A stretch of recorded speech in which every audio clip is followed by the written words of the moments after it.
I talked to Lisa. She'll be here. All right, well, why don't we wait for a couple minutes and then we can start.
Lisa will be coming later.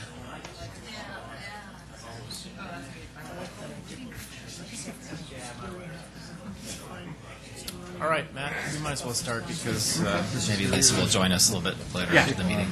We can do a Marvel Classic week next year. Thank you. Well, tonight, work session is going to review the upcoming Superior Morgul Classic. The events committee is here, doing a lot of work already just to plan for this upcoming race. They are going to present to you the changes that we're proposing to make for this year's race and provide you with information on just an overview of the race and then just respond to any questions or comments of the board. Martin?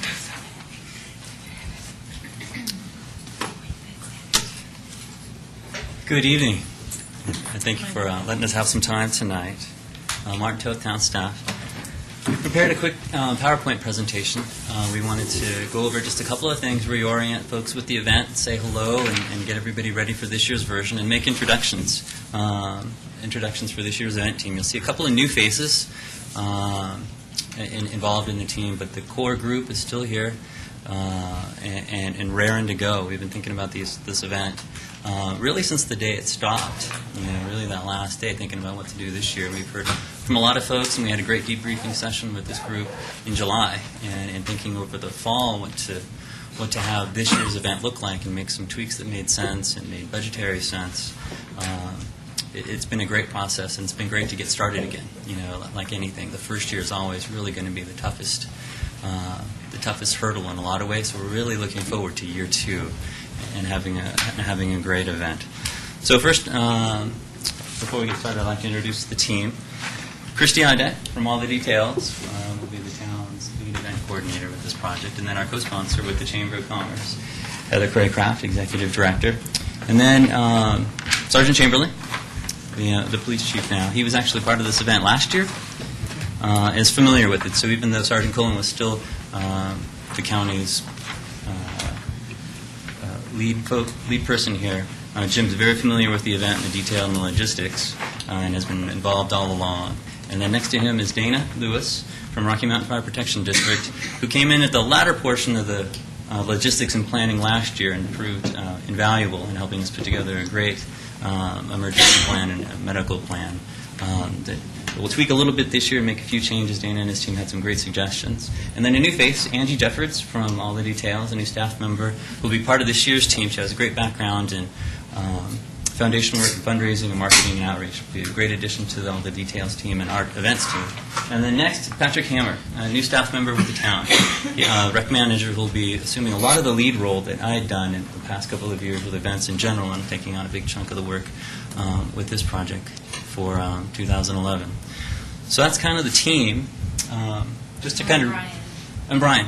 Brian Lazinski, the race director. Yeah, the big white elephant in the room who's not here. Yeah, Brian Lazinski from Boulder Racing. He's actually in Europe, in Belgium right now, and he's getting back tonight, I believe, from some cool international bike event, which I'm sure is very interesting. But we'll miss his presence, but we've been able to touch base with him a couple of times and work with him on some of the event logistics and details to at least get the discussion started on what the race will look like for this year. So with that, I'll go through a couple of the slides.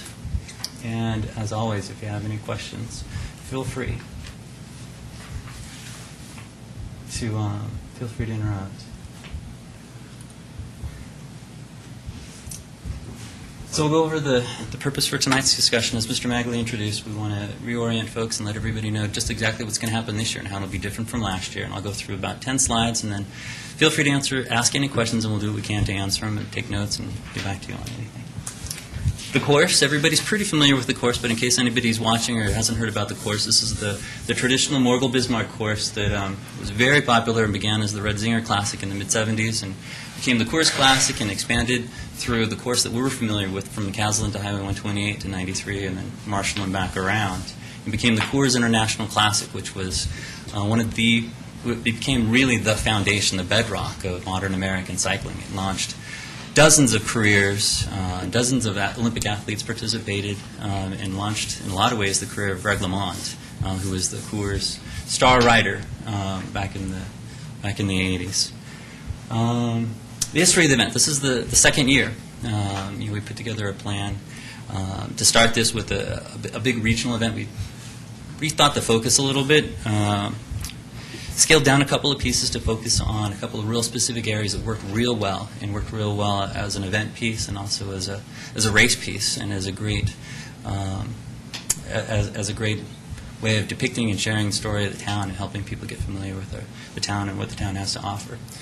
And then the budget. Obviously everything we do has budgetary impact, and it's a choice that will have impacts that would be felt throughout the town. So this year's budget was reduced by approximately $50,000. Again, in reference to the work that the team did to reduce the overall scale of the event, but not necessarily change the scope of what worked really well, which is the community fair part and then also the race part, and focusing on those, and then also reducing by a day the overall event. So instead of 3 days, which was last year, Friday, Saturday, and Sunday over Memorial Day weekend, this will be Saturday and Sunday, and have the criterium and then also the Morgul course. I'll go over the course and some of the details in a couple of minutes. Kind of the basics, the who, what, when, where. So Memorial Day this year, the Saturday and Sunday of that weekend on the 28th and 29th of May. Race registration and the packet pickup will be here on Friday. Last year it was set up in the community park parking lot. It'll be the exact same situation with a tent set up there. We'll have a welcome area and a place for the folks to check in and get oriented. If they're new to the course, it's a chance to check in and talk to their peers and colleagues and friends in the industry and get an idea of what to expect over the next couple of days. And then on Saturday and Sunday, 2 full days of racing. It starts early. We're here early. We start working the week before, literally putting fence up. If you remember what seemed like miles and miles of orange fence and stake and T-post after T-post that was around town, we'll be working on that again. We'll hopefully have some volunteers from KeyBank that'll help us again this year put those T-posts up and get that fencing up. And then the same thing on Sunday. We'll reorient some of the fence that's around the summit where the criterium is and move literally thousands of cones along the race course. It was really something. So we'll work to make that system a little bit smoother this year. The key change is one that this group talked about and the internal events team talked about several times during the event and after the event, which was finding a way to connect people with the race. You know, the disparity between the events at Community Park and then the race course, especially on Sunday, was the obvious area to think about, and think about how we refocus our resources and time and bring things together. So this year's major kind of logistical change will be bringing event pieces, some of the carnival or fair pieces that you might want to call them, to the Morgul course on Sunday, and then bringing things closer on the criterium day around the summit. So that might mean using Colton to have some food and other vendors, and then maybe a beer garden somewhere near the roundabout. We're talking with our colleagues in Boulder County's Parks and Open Space Department about potentially using the trailhead parking lot to host something, and finding some good and interesting ways that brings folks to the race course rather than having the disparity. And then again, shuttle, like we had last year, we'll again have shuttle transportation, going primarily from the marketplace and from the high school. That seemed to be where the majority of folks were. And then we'll also rethink parking and use head-in parking along Rock Creek Parkway. Mr. Magley was describing a situation that worked real well in a community up north where one of the main streets, a main thoroughfare, has head-in parking. Use up one of the lanes, and it's a great way to bring people closer to an event without necessarily having to walk that far to have to wait for a shuttle bus. So there will be a little bit of parking and just circulation, bringing it closer in a lot of ways, not having so many disparate parking lots and so many shuttle buses that might not be running as frequently. Keep it more to a circulator kind of service. Next on the list, hosting a festival element on one day, on Sunday. So as everybody who was involved with this last year had a chance to see it, it was a big event all day, people lined along the course for long stretches, and then at the end of the day, we had an award ceremony at the end after having events all day long at Community Park that had been kind of separate. So we'll focus more on having something that's a festival beginning at 2 or 3 in the afternoon and then lasting through 7 or 8 o'clock at night, just on Sunday. So kind of timing and logistics-wise, if you think of something akin to Chili Fest that begins in the afternoon and ends at 7 or 8 with a band and a closing ceremony, this will be kind of along those timelines. And that's what we're planning right now.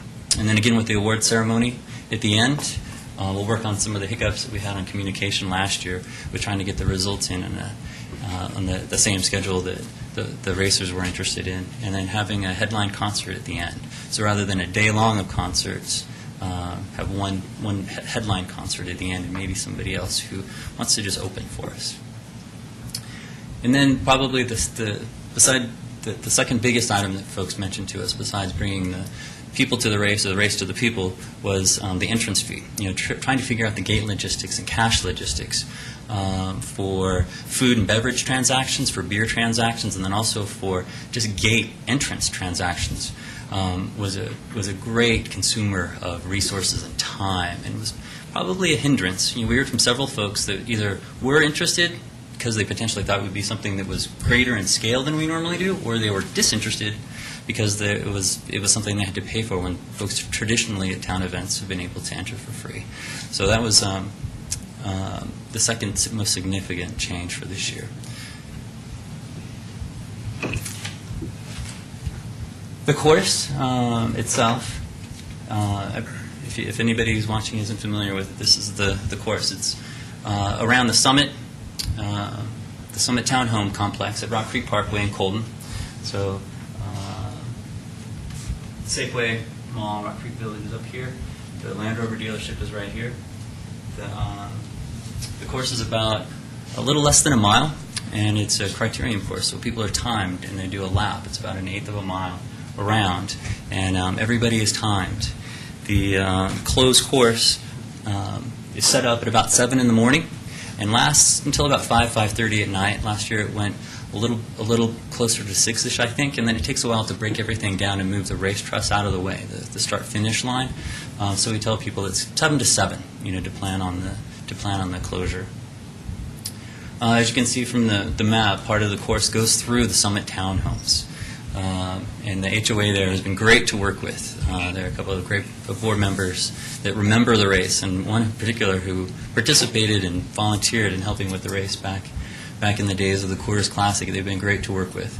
Their HOA meets next week, and they'll finalize this week, tomorrow, and we'll have hopefully a final approval for the race course. This is the course that was approved from the American Cycling Association for this particular race last year, and we'll plan to use the same one this year. Just along with that map there, so I heard from a couple of businesses that were there, Starbucks, Land Rover, and the hair place that I can't remember the name, that they had some concern that customers weren't able to access their businesses. And have you talked to them some? Perhaps you have some comments about that.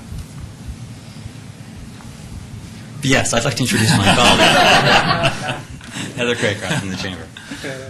Absolute valid concerns that we share with them as well from a safety standpoint and a customer standpoint.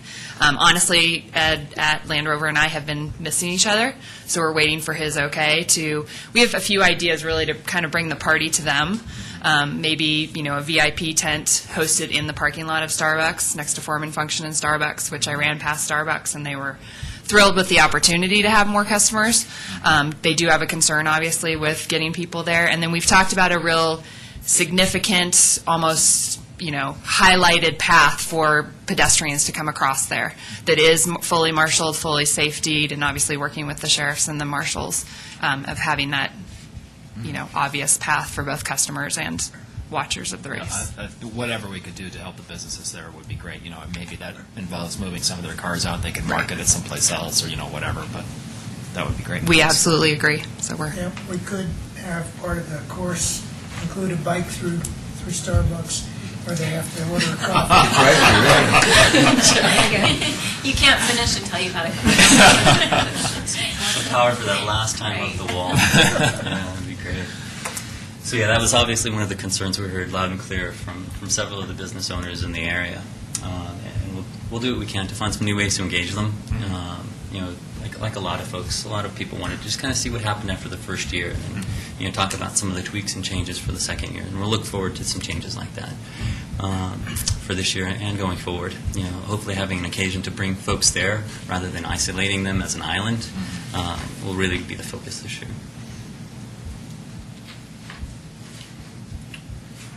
So that's Saturday with the criteria. And then the big race on Sunday that went so well last year. It was amazing, all the amazing feedback we heard from the folks who got to watch the race and the folks who got to participate in the race, and then the racers themselves, from the folks who were new to racing as well as the folks who raced it back in the 70s. There were some seniors who are still very competitive and were ecstatic that the race was being hosted and wanted to, went out of their way to talk to myself and to some other members of the event team to make sure that we did whatever we could to host this again next year. So there are a lot of folks in the bicycle world who are very interested in seeing this event happen again in 2011. So we'll look forward to, again, really high race registration. We were initially last year hoping to make 300 or 400 people to register on Sunday for the big race, for the Morrill race. We had over 600. It was an amazing turnout for a first-year event. It was really something. The race community really embraced and took on this event. And then the general attendance, like any event, it's going to take some time to evolve and the numbers to go up. But the racing community, the race community, the bike race community really, really embraced this in a lot of ways. And even down to the folks at the finish line with the cowbell, that great symbol that when I see the Tour de France, that's exactly what I think of. So that's the course on Sunday. Does it stay on Marshall right to McCaslin, or does it go down through the middle of original town? It goes through original town. So the course itself turns right, this kind of jagged point where Marshall and Highway 93 meet. That's where the Marshall Mesa Trailhead is there. There's a turn there and a flagger. And we have some uniformed police patrol there to help control the flow of traffic to keep people from turning in, and then also to get people across to the Marshall Mesa Trailhead because that gets hemmed in. And then along Marshall Road, the road's open, and the bikes travel along there. And right when they get to 76th Street, behind the Costco gas station, there is a sharp right turn, and it's a sharp right turn that we heard about.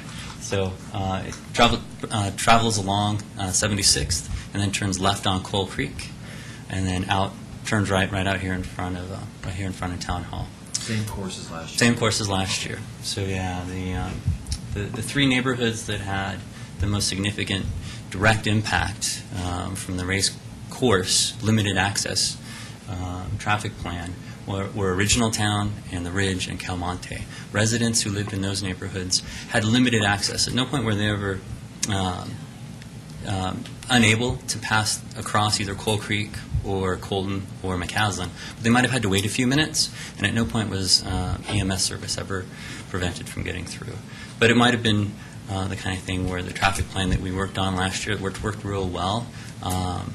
The plan itself called for several streets to be closed in Original Town, and the crossing point was at 4th to get out of town. So if somebody lived from 4th Street east, they had to travel up to 4th and turn right or turn north and exit across toward Sycamore and out on Sycamore. And then the same thing for the folks who live in Sagamore. That'd be the other neighborhood.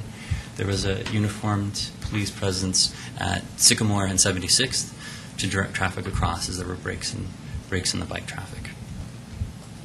And at Calmonte and Ridge, at Ridge there was marshals who helped people get across the race traffic and then go out via Christensen and over to Indiana and then out.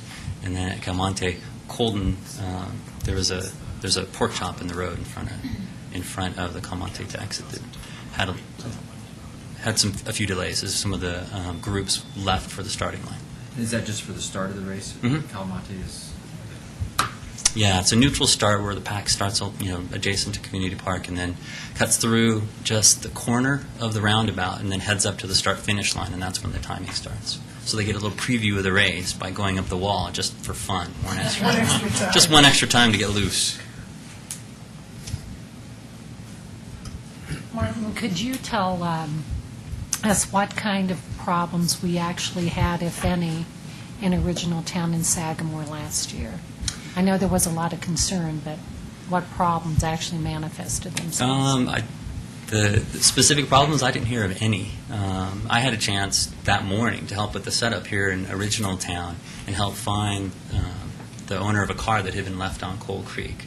We had delivered flyers and maps twice in the preceding weeks, letting folks know that there would be a closure, limited access across Coal Creek just for the duration of the race, and then also parking along Coal Creek would be. We're asking folks to park adjacent on either Maple or on William or Douglas so that they could get into and out of their cars whenever they liked. It was just a question of waiting for direction to get across Coal Creek. So other than some minor delays when there was a pack of riders or a string of riders coming through Original Town, there weren't any particular problems, and there weren't any accidents or any points of conflict. The only accident that happened was on Highway 93 when a racer traveling at a high rate of speed fell. Yeah, clipped. Yeah, he hit a cone. Yeah, hit a cone. Yeah, I had a chance to talk to him in the hospital a day or two after, and his main concern was his bike, which was sitting in my office at the time. So yeah, that was really the only real problem, and it was a medical problem. It wasn't a traffic problem. So the logistical challenges associated with the race, sure, there were some, trying to make sure we had cones in the right place and barricades lined up right, and make one change we're definitely going to have this year is having a detour map for the marshals and for any Colorado State Patrol or Boulder County Sheriff staff to hand out to help direct folks to know where to go to either find an event piece or to find parking or to find shuttle parking. That would be probably the single most significant change for the traffic and transportation logistic plan this year. But as far as specific problems, nothing other than just having a new event, and no matter how much publicity or how much outreach we try to do, there's always going to be a few folks who are just taken by surprise. Maybe they either didn't see their email or their flyers, or they were just unsuspecting. I had a chance to talk to a few dozen folks who had questions. We listed our phone numbers on it, and I had a chance to chat with several folks, and they had questions about. Generally it was, am I going to be able to leave my house? And am I going to be able to leave when I want to leave? I assured everybody that I spoke with that they will be able to leave. They might just not be able to leave the minute they want to leave. So plan ahead a little bit. And then if they're going to have folks who are coming in to visit, there are a few folks that were having company over the holiday weekend.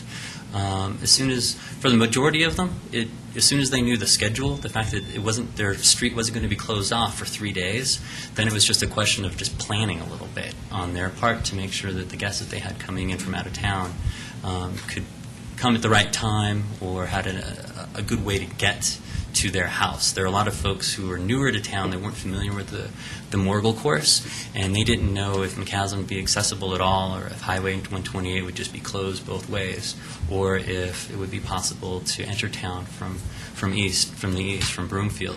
So I had a chance to talk to a few dozen people just about how to get into town over the weekend. But it was really more clarification for the traffic question than anything.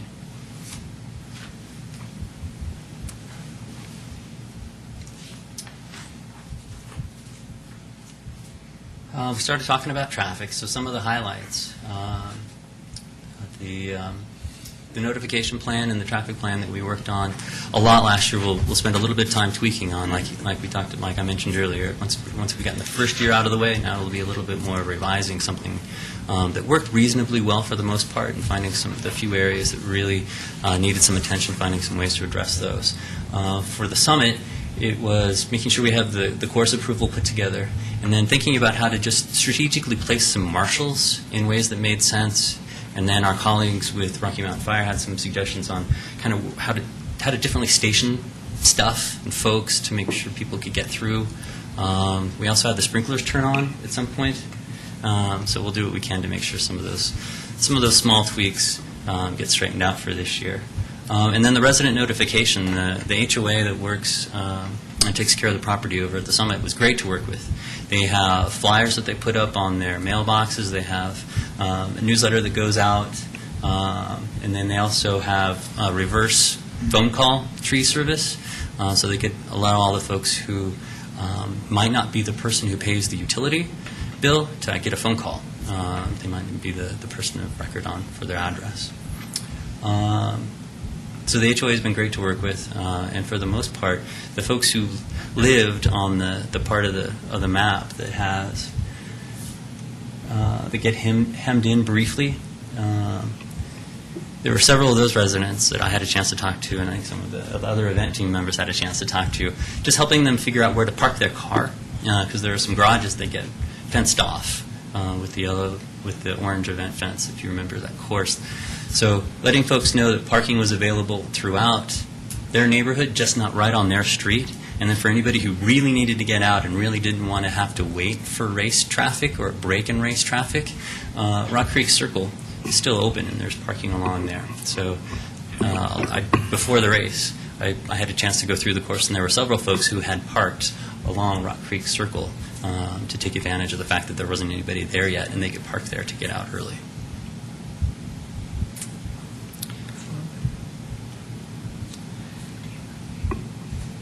So that's the summit. The course worked great. A lot of the riders we heard from really enjoyed just the variety. There's elevation. It's not all the same kind of turns.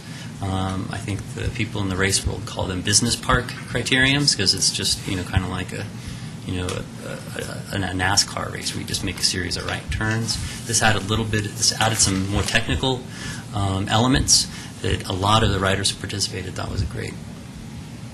And then on Sunday, for the Morgul Road Race, the traffic plan will remain largely the same as 2010, again with the few tweaks that I described earlier, with the resident notification and thinking about just how to let people know that this is going to happen again, and to just plan ahead a little bit.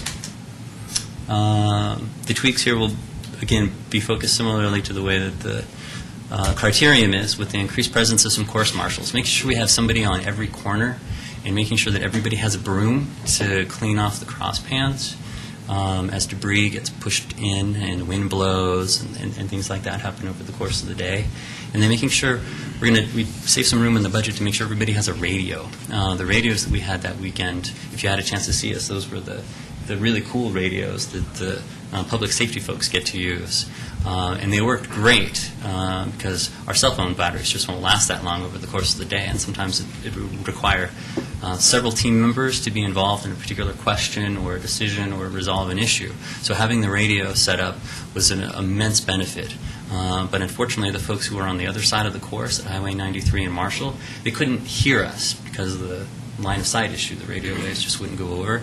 So we are going to look at getting a repeater on the other side so that we can have a little bit better course coverage. So that would be an adjustment for us internally for the event team, and then also for the folks who will be stationed around the course to make sure they have the best information they can to address anything that comes up over the course of the race.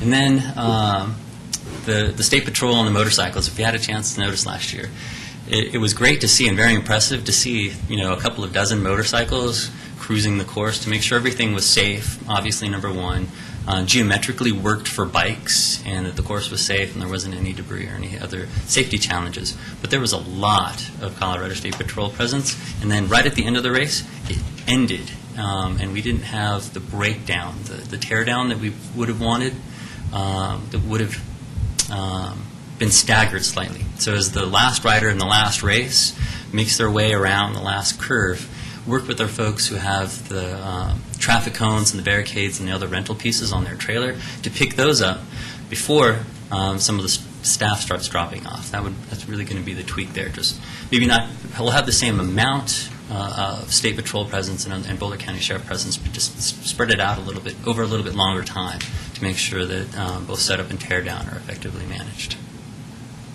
I talked briefly earlier briefly about the resident notification process, the coverage in the newsletters, the coverage in the e-blast, the CAC, and then the flyers, the hand-delivered flyers that the team delivered to all the residents in original town, Sagamore, Camonte, and Ridge. We'll do again this year.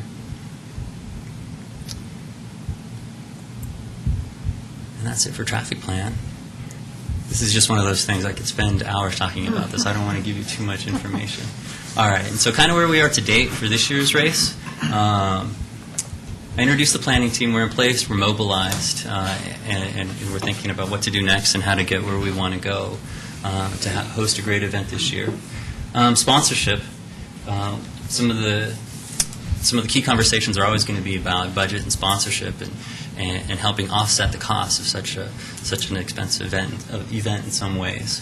The team's begun to reach out to all the folks who were involved with sponsorship and partnerships last year. There was about 37, almost 40 folks who were involved with us in some level. That was either making in-kind contributions, donations of cash or labor.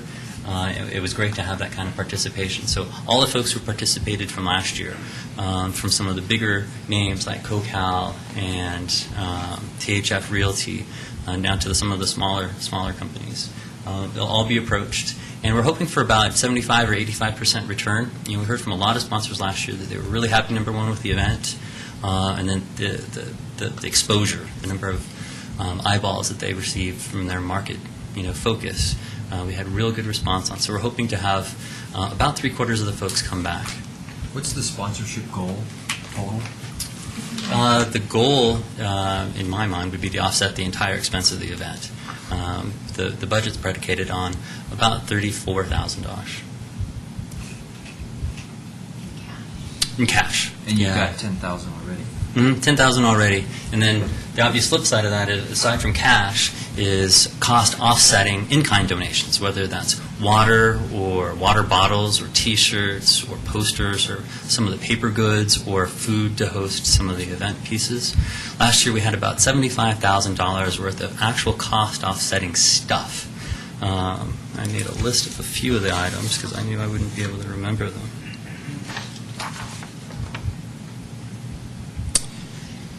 What was The- the cash sponsorships for last year? It's about $31,000 in cash, which was great. But last year, some of the most significant in-kind contributions came from our friends at the Rocky Mountain Fire Protection District, who were gladly donated their services and helped us immensely in the latter portion. A lot of the prizes, shuttle service. If you remember, there was a shuttle bus from the Stratford and some other folks who were who couldn't necessarily provide cash, but provided much-needed service, like shuttle buses. Food for racers, Whole Foods was great, giving us those great food, those sandwich wraps. It's one of those things. One of the things that bike racers mentioned most often was the racer's tent. Having a place that was comfortable and convenient and had really good food was a great inducement, a great draw, and a great benefit for the racers. Soft drinks, the pasta dinner, the water. CoCal was great. In addition to donating cash, they also donated over $4,000 in labor and just insight. The folks who work for CoCal know logistics and know what we need sometimes before we need it. And also the volunteer T-shirts and a lot of ad value. We worked with folks from Yellow Scene and from Daily Camera, and Pete Messmer from Superior Liquor graciously donated some advertising space for us. There were a lot of folks who were willing to who didn't necessarily have the resources to give us cash to offset direct costs, but could help market. It was a first-year event and really needed to get the name out. Like we talked about, the race community really embraced it, but helping elevate just the public consciousness or level of consciousness of just the fair part, the spectator part, the inducement to bring out the family. I didn't mention earlier during each of the event pieces for the criterium and for the Morgul race on Sunday, a family component. For each day, hopefully. On Saturday, there was a family cruiser lap around the criterium during the midday. It had about 150 kids and families involved. So there's some really great non-bike pieces to be drawn to and helping raising the level of consciousness of those additional pieces of the event. The advertising and marketing really helped with. On Sunday, we're looking for an opportunity to host a trail ride, around the new trail amenity that's being finished over the next couple months for the Marshall, Superior, Colton. I guess that's another play on the SMC letters. But as the trail is finished, it makes sense to maybe try to find a way to lead a bike ride around, and maybe fold that in during the Sunday race.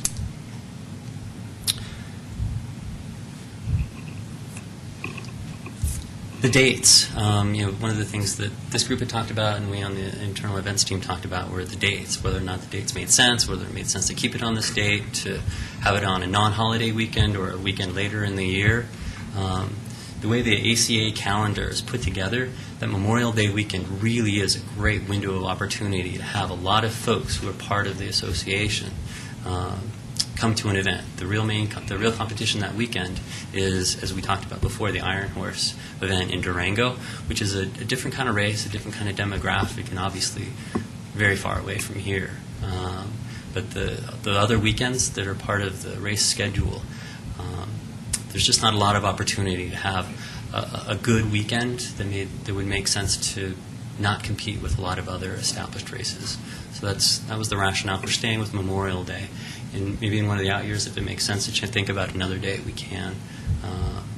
But with the way the ACA calendar is assembled right now, that really is the best date, the best fit at this point. So the dates are secured. The ACA has us on their radar screen. The ACA is a sanctioning body that supplied some immensely talented and very specific folks who are very interested in the racing and racing details to help us put together and have appropriately timed and officiated races. And they were great to work with. The race rentals and the event rentals, as I mentioned, the cones and the barricades and the fencing, just that alone is the kind of thing you want to get your placeholder in early for. That weekend. Yeah, especially with that weekend. With the Boulder on Monday, there's a little bit of a benefit because that material is already headed in this direction, and then to tear it down on Sunday and bring it over there for Monday is a nice opportunity, a nice coincidence in a lot of ways. And then all the other event rentals, whether that's chairs and tents and fencing, all the pieces that go with this, to have.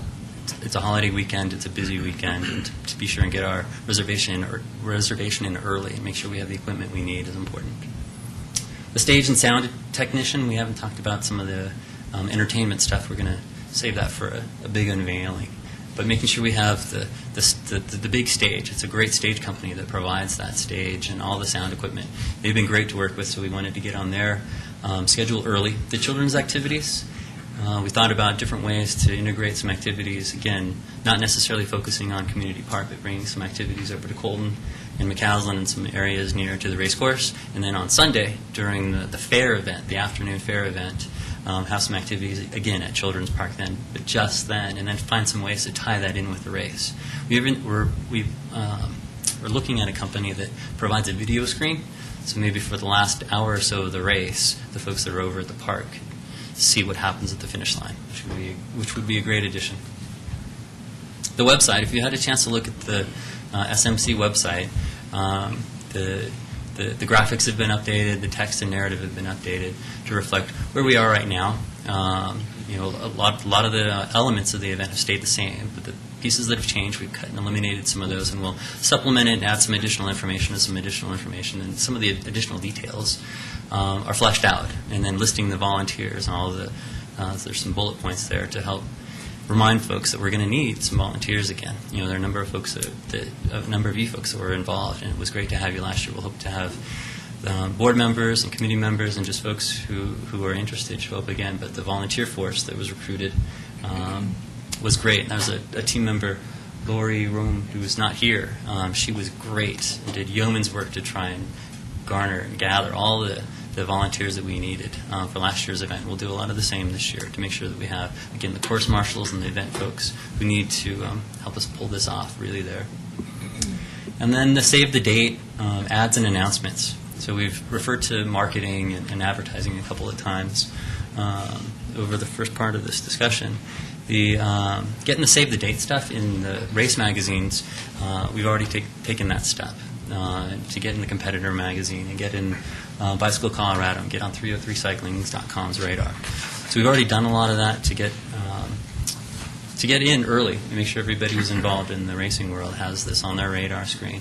And then we'll update the Facebook page and the web page with additional information as it comes up. The website had great response last year. There were some days leading up to the race where there were 2,000 hits just in a day. It was a very popular page, and then the Facebook page was also a really beneficial way to get the word out. Upcoming tasks. After this presentation, over the next couple of days, we'll roll out an official press release letting everybody know that this is going to happen again and start really trying to generate some buzz and just, again, raising the level of consciousness that this event's happening and get it on people's minds. Race registration will open by the middle of next month. The race registration process was great, and the company that coordinated it for us did a great job.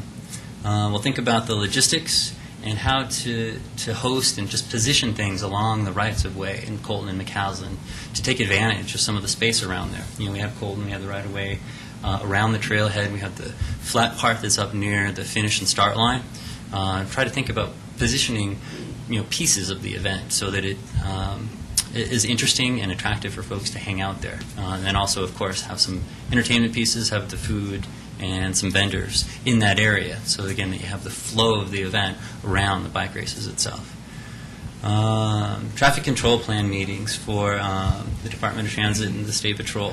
So that was something I spent a lot of time on last year, and I'm looking forward to spending not quite as much time with Sergeant Chamberlain and his colleagues, but putting together the traffic control plan and having go through the Department of Transit review process and also through the Colorado State Patrol review process started that series of submittal requirements, and that we're looking forward to that being relatively smooth again this year. And then the full sponsor outreach. We'll roll out a full sponsor pack similar to what was rolled out last year, with a full press release, the quotes, description of the sponsorship pieces that we're looking for folks to help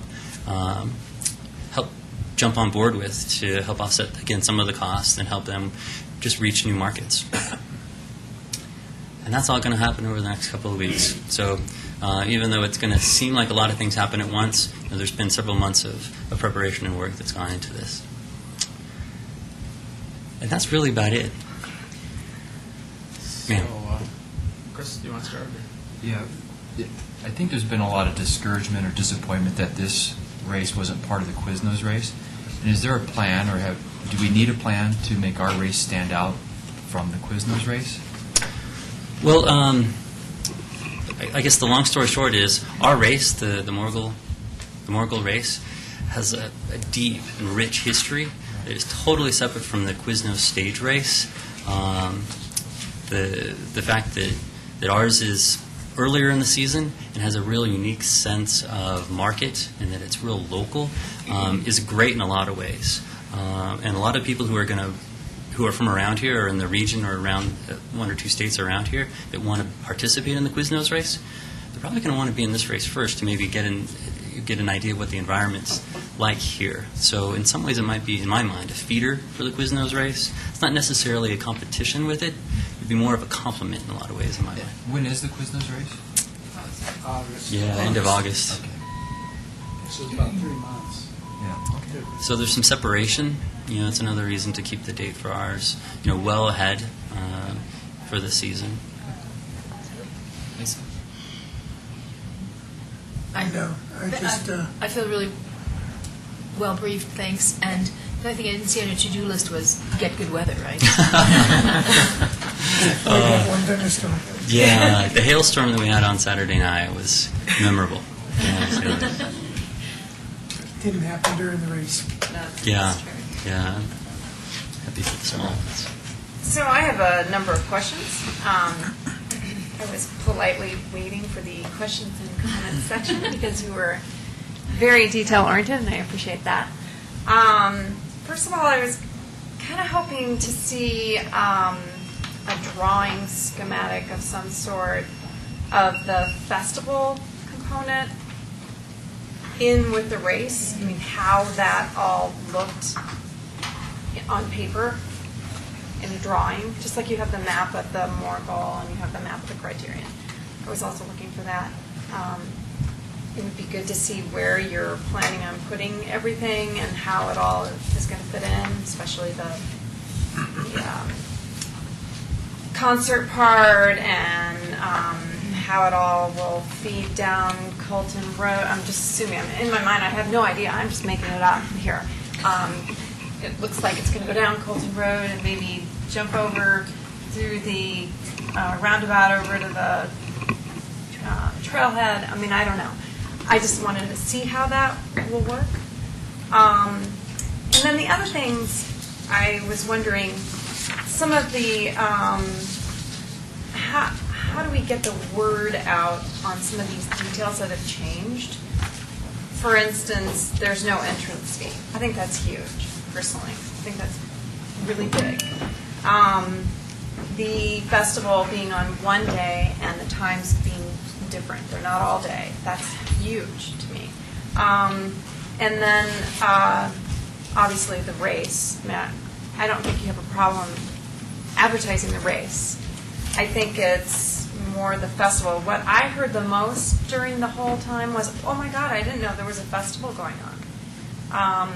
And that was a resident of Superior. And of course, people that weren't residents, they didn't know either.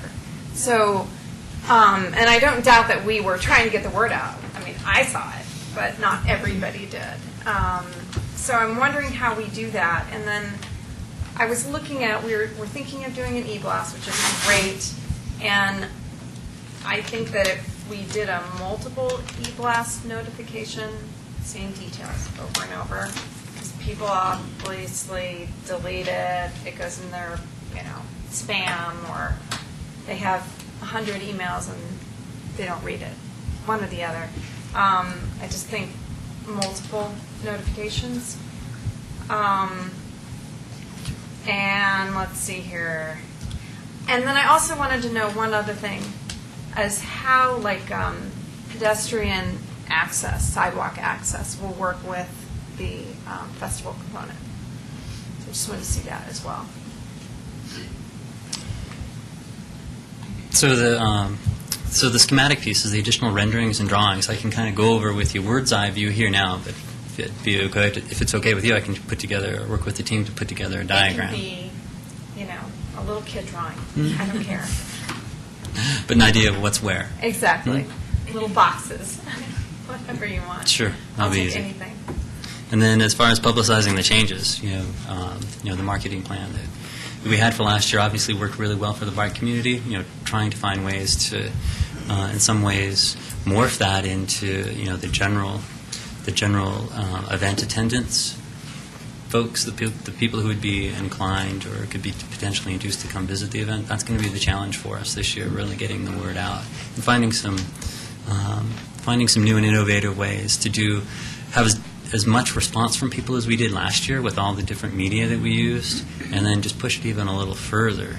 Number one, focusing beyond the race community and focusing a little bit on what that Sunday is going to look like and how worthwhile it is going to be to come, even if somebody is not interested in racing, just for the fair piece. And then to also see maybe the end of a great race, and then see a little bit about what the great world of bike racing is like, at an event ceremony, and then see a great concert. So there's some great things to publicize and to really market, and then it'll be on us as part of our marketing and outreach plan to really get that word out.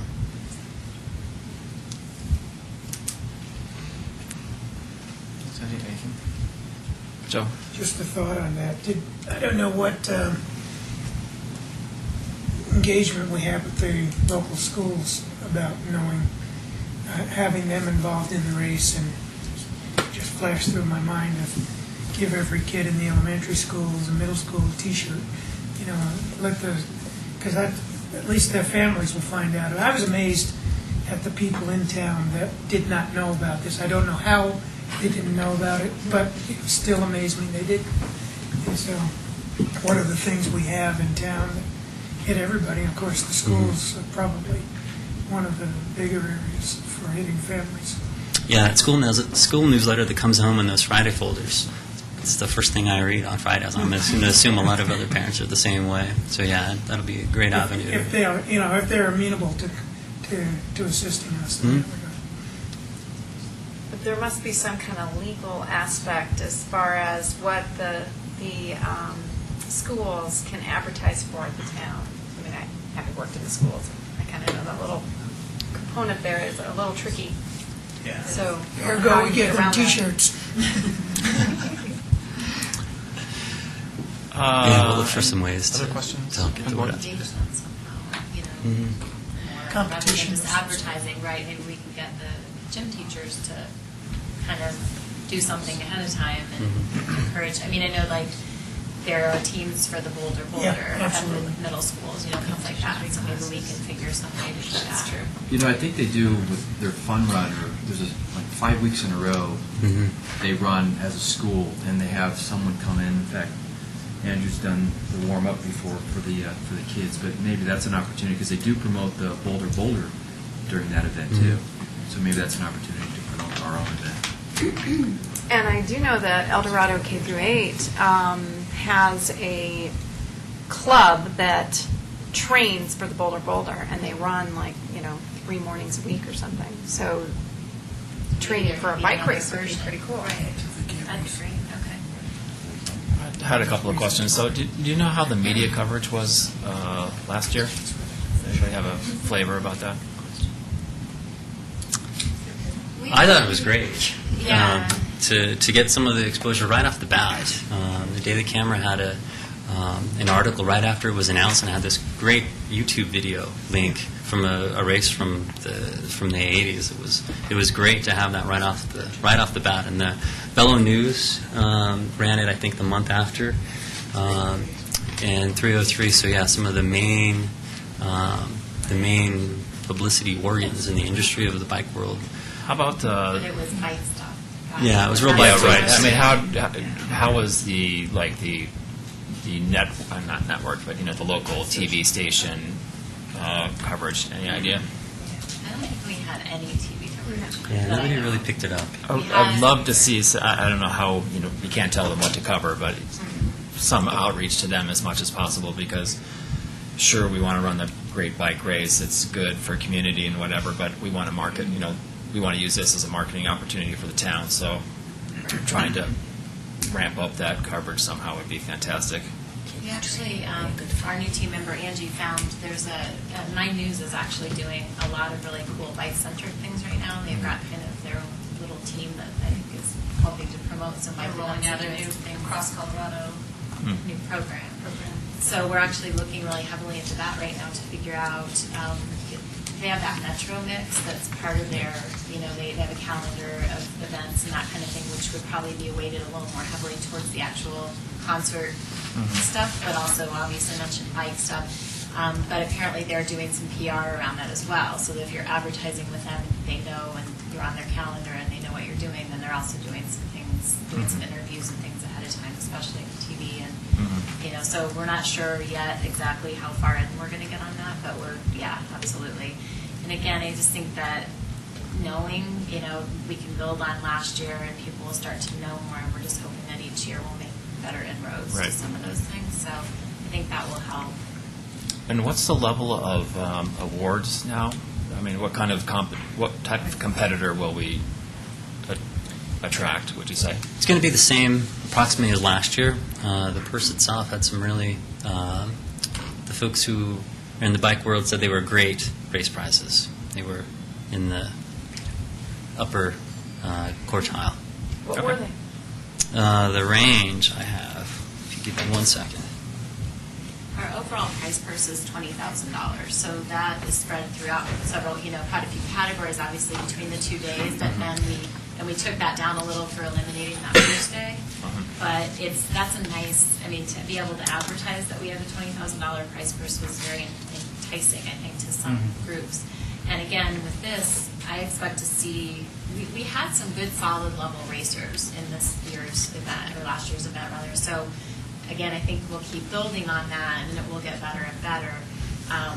But we were, there were a lot of upper, intermediate, I don't know what all the terms, but we definitely had a good caliber racer, and I think that will keep increasing. Yeah, there were several pro teams that were represented, and the Garmin team was here, which was great. There were some up-and-coming international bike racers that were here last year as part of their training series as they moved through the different ranks.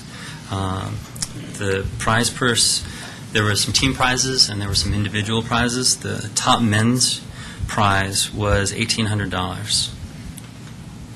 And the top individual Omnium prize was $2,194. And the top team prize was $3,055. The smallest prize. Because they're divided all together. Yeah, it's tough. If you can figure out these race categories, you've got one up on me. But the smallest prize amount was $80. How does that compare to like the 80s when it was the Morgul was running then? Inflation. Well, I know. I'm just curious. We'd have to find that out and maybe control for some inflation. But I have a feeling it's probably pretty good. I think the racing world's it turned into a professional sport really in the 70s and 80s. Major corporate sponsors. I assume that you're hot on the trail of them right now. Do you have anybody in mind, or is that still a work in progress? Still kind of a work in progress, although We're excited that Key Equipment Finance was signed on board. and CoCal signed on board, which is great. So we have a couple, to get out of the gate to get started with. We're kind of going through the process now of getting our list all cleaned up and ready to go. Our sponsored packet is just ready now. It's been kind of we're trying to time it just right, and we wanted to get out earlier, but obviously we needed to be sure that we had put all our ducks in a row with you guys and with the residents, and making sure we had all our approvals and everything before we let fly with all the information. So we're ready. And local business marketing opportunities. How's that? Do you have a tent or advertisement? How's that going to work? Yeah, we intend to continue to have a vendor component. And once we diagram out, as Deborah asked, once we diagram out the actual way that the street fair type thing will work, we'll know if we have any room there. We may have to focus heavily on finish line at the Morville and then the park. You know, those are the two areas where it would be a natural, I think. But we just need to, that works still a little bit. We're trying to just be sure we don't overcommit so that we're not messing up people in terms of getting through and that it works well for the flow. Okay. And we're going to have to move that stuff from Saturday to Sunday. So that's the other thing, is how involved do we want the setup to be on Saturday, because then we'll move it over to McCaslin and be more focused on that side for Sunday. And EMS concerns, were there any significant issues, or what? I think I heard that something was going to change in terms of stationing, or was there a, maybe not? We're having a meeting on the medical plan on Wednesday. A lot of it will depend upon how the blueprint changes this year, and then what effect the numbers are going to be with people and where they're going to be. So. With the accident on 93, though, were people stationed out there Yes. for that? Okay. Yes. We had, I don't know what the response time was, but people were ready. Okay. Yeah, there was an ambulance stationed on Highway 93. There was one on each side. One probable logistical change will be having an ambulance and probably a medical tent at the top of the hill near the start and finish line. Right. Last year we discovered that at the end of the Morgul that most of the stuff was happening at the finish line. So we wanted to be. Last year we just had 2 ambulances that were with our bike teams that really weren't ambulances, and we just used them as tents basically while we were up there to try to affect that. Okay, thanks. Anything else from the board? Great. Nice job. Looking forward to it. Should be another great year. Thank you very much. Thank you. So I know we're a little over, but why don't we take 2 minutes as a break, and then we'll start the regular board meeting.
nice spot.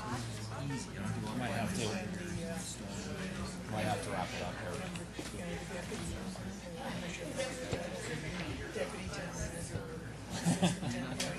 Number 2 town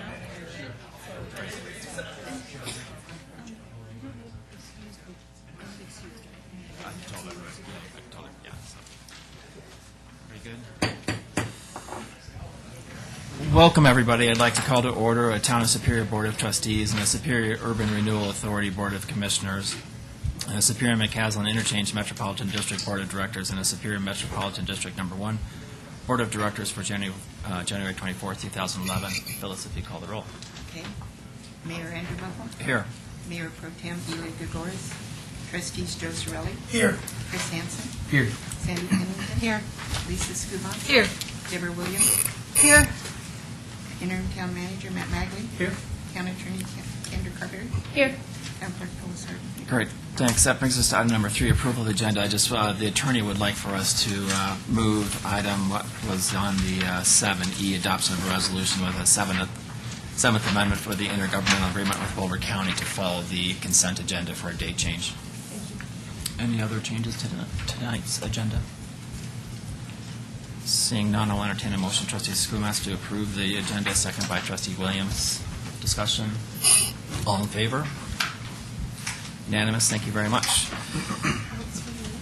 What's that? Haven't approved it yet. We're just approving it, yeah. That brings us to item number 4, reports, questions, and issues. Trustee Pennington, would you like to start? Yes. Hello, everybody. I attended with Trustee Williams and several members of the staff. Matt was there, and Jay Wolforth was there, the legislative breakfast for the US 36 group. That was a great opportunity to meet some of our new legislators and just get apprised of some of the new initiatives the state legislature will be dealing with. Also attended the Louisville Library Board meeting, and want to bring one item to a little bit of a discussion by the board, Mayor, when you think it's appropriate. It doesn't have to be at this very minute, but we did make significant progress on the idea of a book drop for the town of Superior. It hinged on 2 elements. One, whether or not we as a town can commit to putting the books in the drop in crates supplied by Louisville Library and taking them over to the library once a day. I've talked with Matt, and he feels that he can commit to that on a daily basis. So unless members of the board have an objection to that, that is one of the obstacles we have to overcome. The other would be where to position the book drop. A logical place we discussed was at Town Hall. If we do an interior book drop, we do it, the recommendations is in the inside doors of the main doors would be open Monday through Friday, same hours as Town Hall's open, or to do an exterior book drop, probably near the utility drop, postal box, et cetera, out here. The math comes out to the interior drop is about half the price of the exterior drop, which at the current point in time would be borne by the Louisville Library. There is no extra money these days in town budgets, as you know. So the preference by the director of the Louisville Library would be to do it on the interior,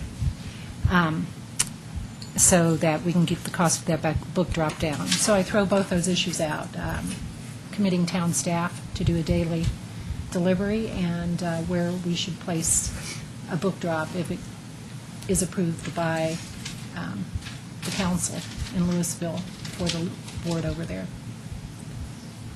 Anybody have no opinion?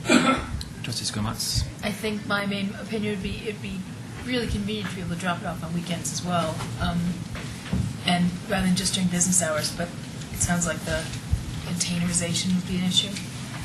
There are other issues to an exterior book drop, in addition to the cost, the snow, the rain, the impact on staff who has to go, our staff who has to go out there and empty it in those time periods, and weather conditions.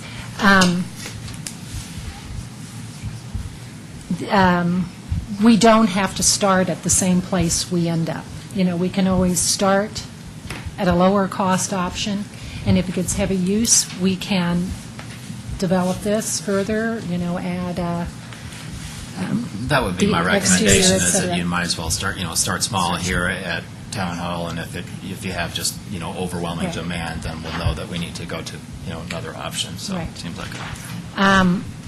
With that in mind, I actually suggested that whatever option they invest money in actually be a flexible option. Doesn't help us if we spend some money here and it becomes obsolete very quickly. So unless there's any objection, we'll proceed along this line, and I'll get back to you with details, because, of course, it has to go through a process of approval over there as well. Just wanted to tell people there will be a region-wide one-book event in which numerous communities read the same book, and there are social events and book clubs and such geared around that event. Of course, Superior will be part and parcel of that. They've selected the book, but it's not yet for public knowledge, but just wanted to put that on everybody's radar. A couple of smaller other things besides this. We had in our weekly digest a list of Jefferson Parkway Authority meetings for the next 3 or 4 months, and I want a little bit of clarification. Do we have a standard set of town board representatives that go to those? Should we have a couple of designated people who go to those? And are we bound in attendance by not more than 2, because 3 becomes a public meeting, that law? Or does it matter how many go? It should be 2 unless we post it, then it can be To attend an outside meeting? yes. Okay. But we can just post it and then Right. as many people can go. I would say that we can either appoint somebody or anybody who has the time that can get to those meetings, probably just show up, I think would make sense. Yeah, my concern on that is if we accidentally have 3 people show up because we're not coordinated about it. Oh, we could just, just post all the dates. Just I was post gonna say all of we it. can just post all the dates ahead of Okay. time and then it doesn't matter how Great. many show. Okay, and then also in the weekly digest, we gave an update on some options regarding the McCaslin 36 interchange, and a roundabout, as one of the many options being discussed was in there. I just want to make sure that we go down that path carefully and make sure Oh, yeah. we've got our I's dotted and T's There's crossed. kind of thinking outside the box type. I'm still a little bruised by that one down there at Colton and McCaslin, so I want to make sure that on this one, it's not just the subject of informal, then it sort of morphs, et cetera. So if we can be sensitive about how we pursue that. And then just wanted to throw out there, Riverbend action. Where are we on that? Yeah, Sergeant Chamberlain let me know that the citations have been issued. But it sounded like from Kendra's conversations with their attorney, that it was going to be resolved fairly quickly based on what they're telling us. Exactly. With one student moving out right away and then the others to follow soon after. And once that 4th moved out, then they're legal. So then Right. the only thing we could do is enforce other violations that they may have. Have we informed the homeowners of the actions we're taking? The homeowners who were here last meeting? I mean, I could follow up Yeah, with them, yeah. I think they'd welcome just an update. Yeah. Okay, that's all. Trustee Williams. And I was going to add on to that, I just want to make sure that we keep the pressure on the homeowner on the Riverbend legally. Sure. I mean, once they have the 4th person move out, there's not much we can do. Then they're in full compliance. So, yes. Well, the citations have been issued, and so they'll have to go through the process. Yeah, we are going through the municipal court process on the citation that has already been issued. So, Okay, so there's no way they can just, back out and not do anything. no, they still have that citation pending, so they'll have to face the charges on that. And as far as enforcement from here on out, if that person does move out, then like I said, we'll have to look to enforce other violations that may other ordinances that they may be violating, parking, anything else like that. Once again, I just, for the record, I want to be clear that we're not picking on one particular I residence and that we're uniformly applying all the codes. Okay. Also, on the Jefferson Parkway, I was going to attend a Jefferson Parkway board meeting and wasn't informed quick enough as to their change, and it is going to be next week, so I am going to go to that. I'll be happy to be the point person until you apply somebody else to the issue. Obviously, I've been keeping up on the issue and have quite a passion for it, so I will definitely be going to that meeting. If anyone wants to come with me, let me know. It's next 27th? 27th. Yeah, it's Thursday, this 9:30. week. Yeah. I keep thinking we're not quite into this week, but it's Monday. We're in the week now. I also attended a 36 Commuting Solutions Legislative Breakfast, and it was very good to attend, and it was a good synopsis on the US 36 corridor project and all the funds that they've been getting and what they need in the future. I also attended a historical commission meeting, just kind of filling in as a liaison for Sandy.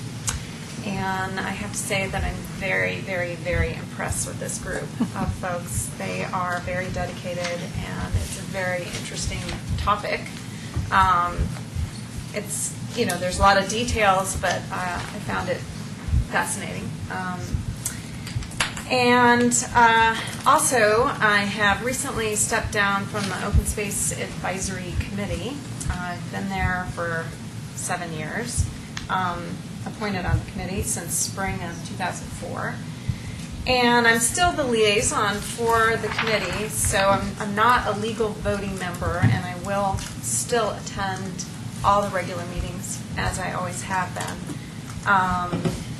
And I'm very committed to open space issues, so it's something I think is important in protecting our quality of life for Superior. So I will continue reporting on the Open Space Committee. I was to make a DRCOG meeting, which is the Denver Regional Council of Governments. That was last week, right during the storm. The storm hit right at rush hour. It shut down everything. It shut down absolutely everything. It was just, I went on 36 and it was a complete sheet of ice. I was going 5 miles an hour, slipping and sliding, and after about 45 minutes, I finally got off, and I got off at Brookfield 45 minutes later. So I don't think I ever would have made it down there, or it would have taken hours. So, and I did find out that evening they barely had quorum. So they did not have enough quorum to vote on legislative issues. So the MetroVision Regional Transportation Plan was not voted on, nor was the TIP. So those will be tabled for next month. So I was very pleased to hear about that. That not a bunch of crazies went out and decided to take on these horrible roads at that time. I also attended a Louisville Library Board of Trustees meeting as the alternate, just sitting on the sidelines just to see, just kind of get filled in. I'm going to volunteer and help on this, it's called On the Same Page project for the Louisville Library. And I'll be involved in some committee. I'm not sure which. I've been put on at this moment, but I just wanted to find out information on that. And then, of course, it was very interesting listening to the book drop. And the library director decided to put a visual to give us a good idea of what a book drop, or how many books would be put in a book drop. So she had out at least 5 bins filled with books. I don't know how many books there were, but it was at least, a good 5 of these chairs sitting there. And if you look at that, you're going, oh my goodness, we're not going to be getting a little, tiny little book drop, is what I was originally thinking that the book drop would be. So it was very beneficial that she gave us that visual to give us an idea of really what we were looking at. So I'm curious to see how that all transpires. And that is it. Very good. Let's see, I don't have anything officially to report on. RTD took initial action that some of the money that was saved from the Western project was going to be applied in a significant amount to the US 36 corridor. I think that the interim manager sent something in the weekly update about that. So that's really good news, because that means that the bus rapid transit opportunities would go potentially all the way up to Wadsworth, and people are now thinking that perhaps it would be realistic that that could actually end up going into Boulder. I think that might be very optimistic in that, in the first effort, but that would be fantastic. But that's all I had. Trustee Skumatz? First, I had a question about whether people in the audience, as well as people in this audience, could let us know at some point if the sound system is working better.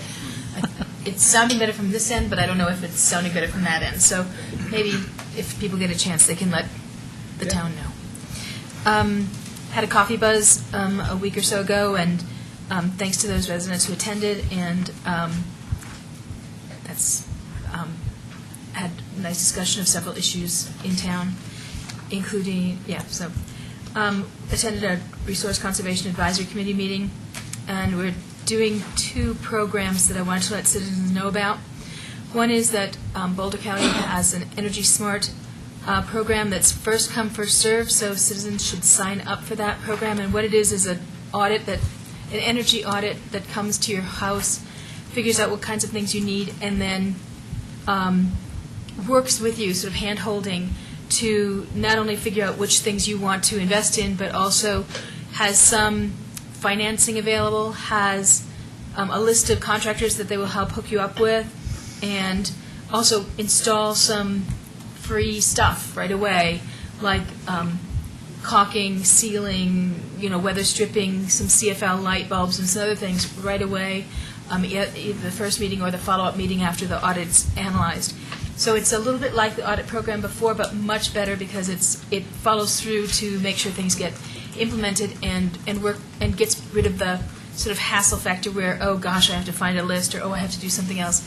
It really works hard to make it more seamless and puts more of the sort of follow-up responsibility on the other folks, which is kind of a nice change.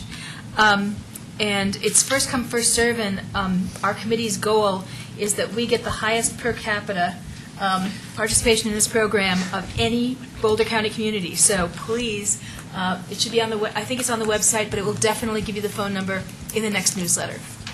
And then I'm going to then also to encourage you to read the newsletter. There will be a new, no-cost recycling program announced in the newsletter as well, so check it out. Thanks. Trustee Cirelli? I attended a Rocky Flats meeting on their environmental assessment on surface water drainage and their adaptive management plan. Interestingly, Trustee Williams also attended with me. We drove together, although en route we realized we were going to different meetings together. What are the odds that there's the same meeting about the same topic at the exact same time And she on got the to- same day? Since I drove, she got to go to my meeting. It was a good meeting, though. And that's all about, going back to DOE is desiring to breach certain dams that they have in place on the eastern part of the boundaries. And they did an environmental assessment, and this adaptive management plan is a plan that they are going to develop in conjunction with the surrounding communities of what they will do to monitor to make sure that everything is okay, and that they don't have any surprises from what they believe was the case based on their assessment. So that's an ongoing process. The major players in that are the downstream communities, Broomfield and Westminster and so forth. Broomfield particularly is instrumental. The next meeting, I just got an invitation, is going to be on, I think it's February 3rd, from 1 to 4 p.m. over at the DOE offices, which I plan to attend that too. The last meeting, they spent about 2 hours talking about what they were going to talk about, and then finally, eventually slipped into discussing what they would, and what their questions were and how they were going to address them. And this meeting is an additional meeting set up, that DOE set up an agreement to try to get into more detail about the questions and so forth. And it's kind of interesting.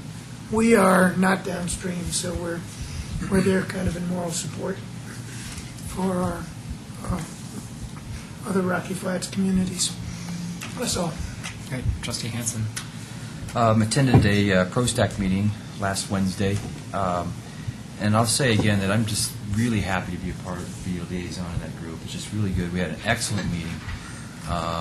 The first part of the meeting, we met with Lee McCormick from Lee Likes Bikes, and he presented the plan for the bike park. There's going to be a community dig day March 19th and 20th, and everybody in the community is encouraged to come down for 5 minutes or 5 hours, however much time you want to donate. March 19th and 20th. Cool River Church is going to be there the week previous to that, but it's really having both groups there both days is meant to just get the community involved and have to create some ownership of the bike park. And I was amazed when he went through the design. I always thought you just build a bike park and you put some dirt here and some dirt there and you make some jumps and all that kind of stuff. But there really is a method to what he does. And first he said that he's built bike parks before that were very intricate and advanced. And he said that's not the way to go about doing it. Simplicity is much better. And also safety is a big concern. So what he does in these jumps is he makes certain angles and certain heights of these jumps on the big bike park. And if you don't have the skills to do those, it's set up so you can't get enough speed to go over them and get air. So it really eliminates you if you're a beginner on it. Once your skills get a little bit better, then you can start taking advantage of what the bike park really should do. So he showed us the designs of both the advanced park and then also the children's park, and it's just going to be super nice. The next part of the meeting, we met with Green Play and the principal, Chris Dropinski, and the discussion was about planning for Town 9 and what's going to happen there. And the conclusion we came to is we first need to really identify whether Town 9 should be a community park or a neighborhood park. And in order to get to that conclusion, we decided that we'll go and do a community meeting, which is going to take place on February 23rd. And then there's going to be a campaign building up to that community meeting. On the weekend of February 12th, we're going to go door to door and chat with as many residents as possible in both Sagamore and Original Town. It'll be put into the newsletter, and e-blast, door hangers will be done. And the whole objective of the community meeting is to engage the public in the dialogue, determine what they want, but also when they decide what kind of amenities they want, discuss with them what the cost could be, the drawbacks could be, and how they'd be used. Some of the drawbacks, of course, if they want a super nice amenity, that it could draw a lot more people to that part of the community. And then we also learned that Diane Hansen, our newest member, is got to step down. She's taken on a new job that was unexpected, so she's stepping down from ProStack, which kind of led to another discussion that we really need to follow up on our retreat discussion about a formalized process, a better process of getting candidates on each one of the committees. So if we can move forward with something, it'd be great. And then EDRC, the assessments have been rolling out.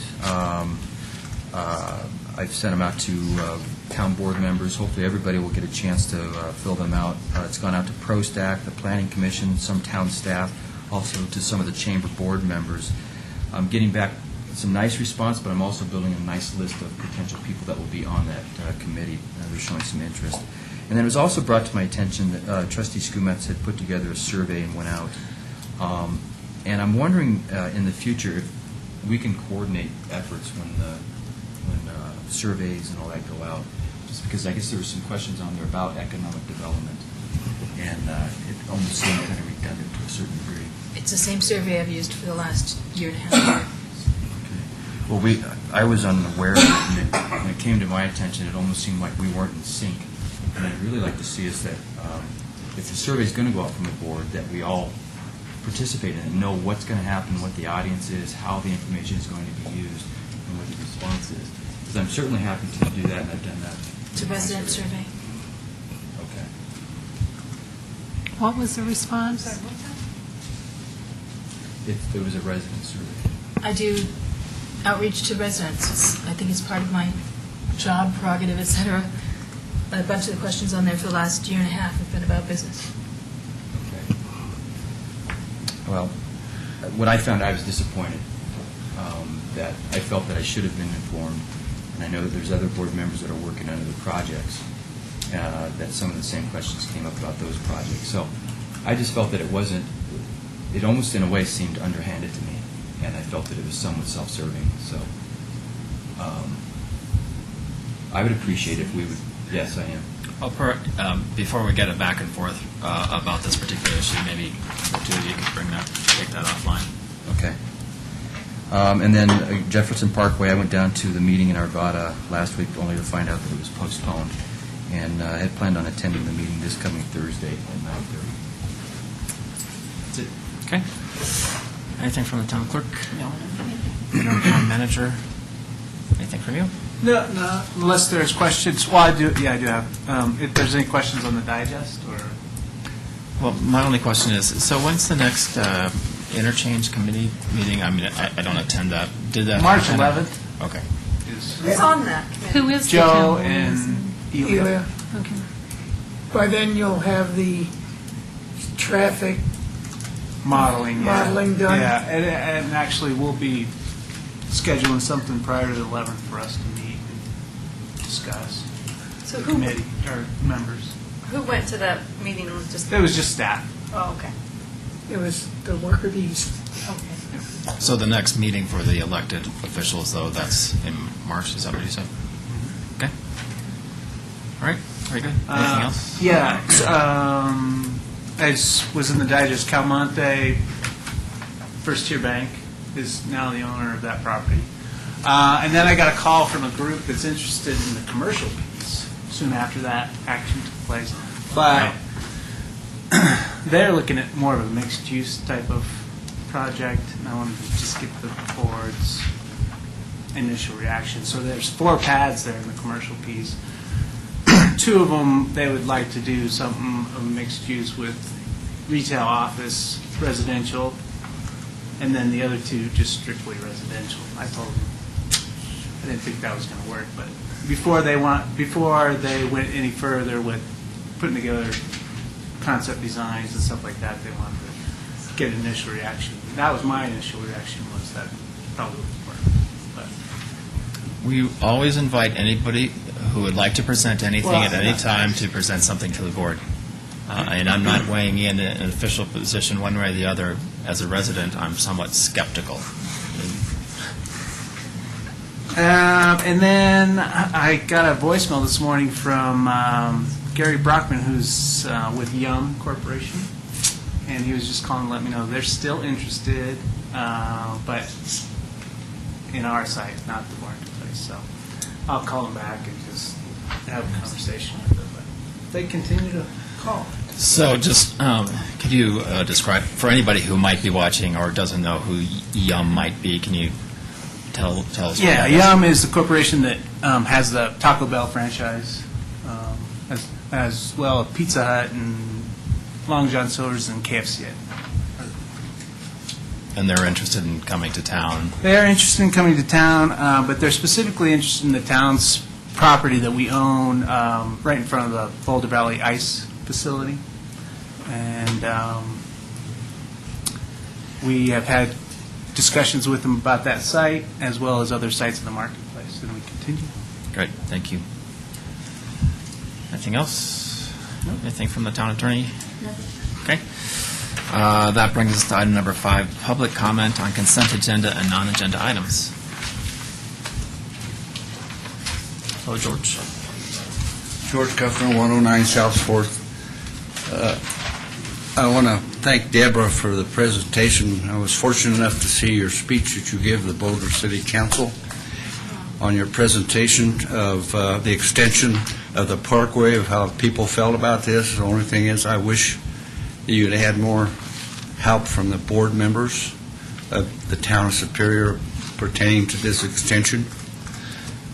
You did an excellent job. Thank you. Proud of you. I have another thing. I'm proud of the board finally getting off their you-know-what and getting the door fixed out here. It was 2 years ago that I brought this up about the button being on the door out there. I don't know what took government so long to get there, but I'm proud of you. You finally got there. I think it would be very successful for handicapped people to get in and out of the door. Thank you. I want to see if you will correct the $46,000 sign that we have out in front. It states town board meeting start at 6 o'clock. That's work sessions supposedly for everybody, not town board members. I'm unhappy with the way we handle these work sessions. I have been, and you know that. So let's put the town board meeting at 7 o'clock so people know that you don't have to spend 2 hours down here or 2.5 hours on the sign out here in the front. I think it's easy done. The next thing I got in the last, I'd like to know more about the finances of the bike races. As I was on that board last year when it was approved to start these bike races, and I inquired prior Director of Parks and Recreation, which is no longer here, and the town spent over $100,000 of my taxpayer money on them bicycle races. Now, if them bicycle races will guarantee the town that we won't go in the hole, that's fine. But I cannot see my taxpayer dollars, as hard as I work, to have support a bicycle race. It's got to be self-supporting. I don't care how they do it, or whatever. But I don't feel that I should be, as a taxpayer and one of the larger ones in this town, to support a bike race.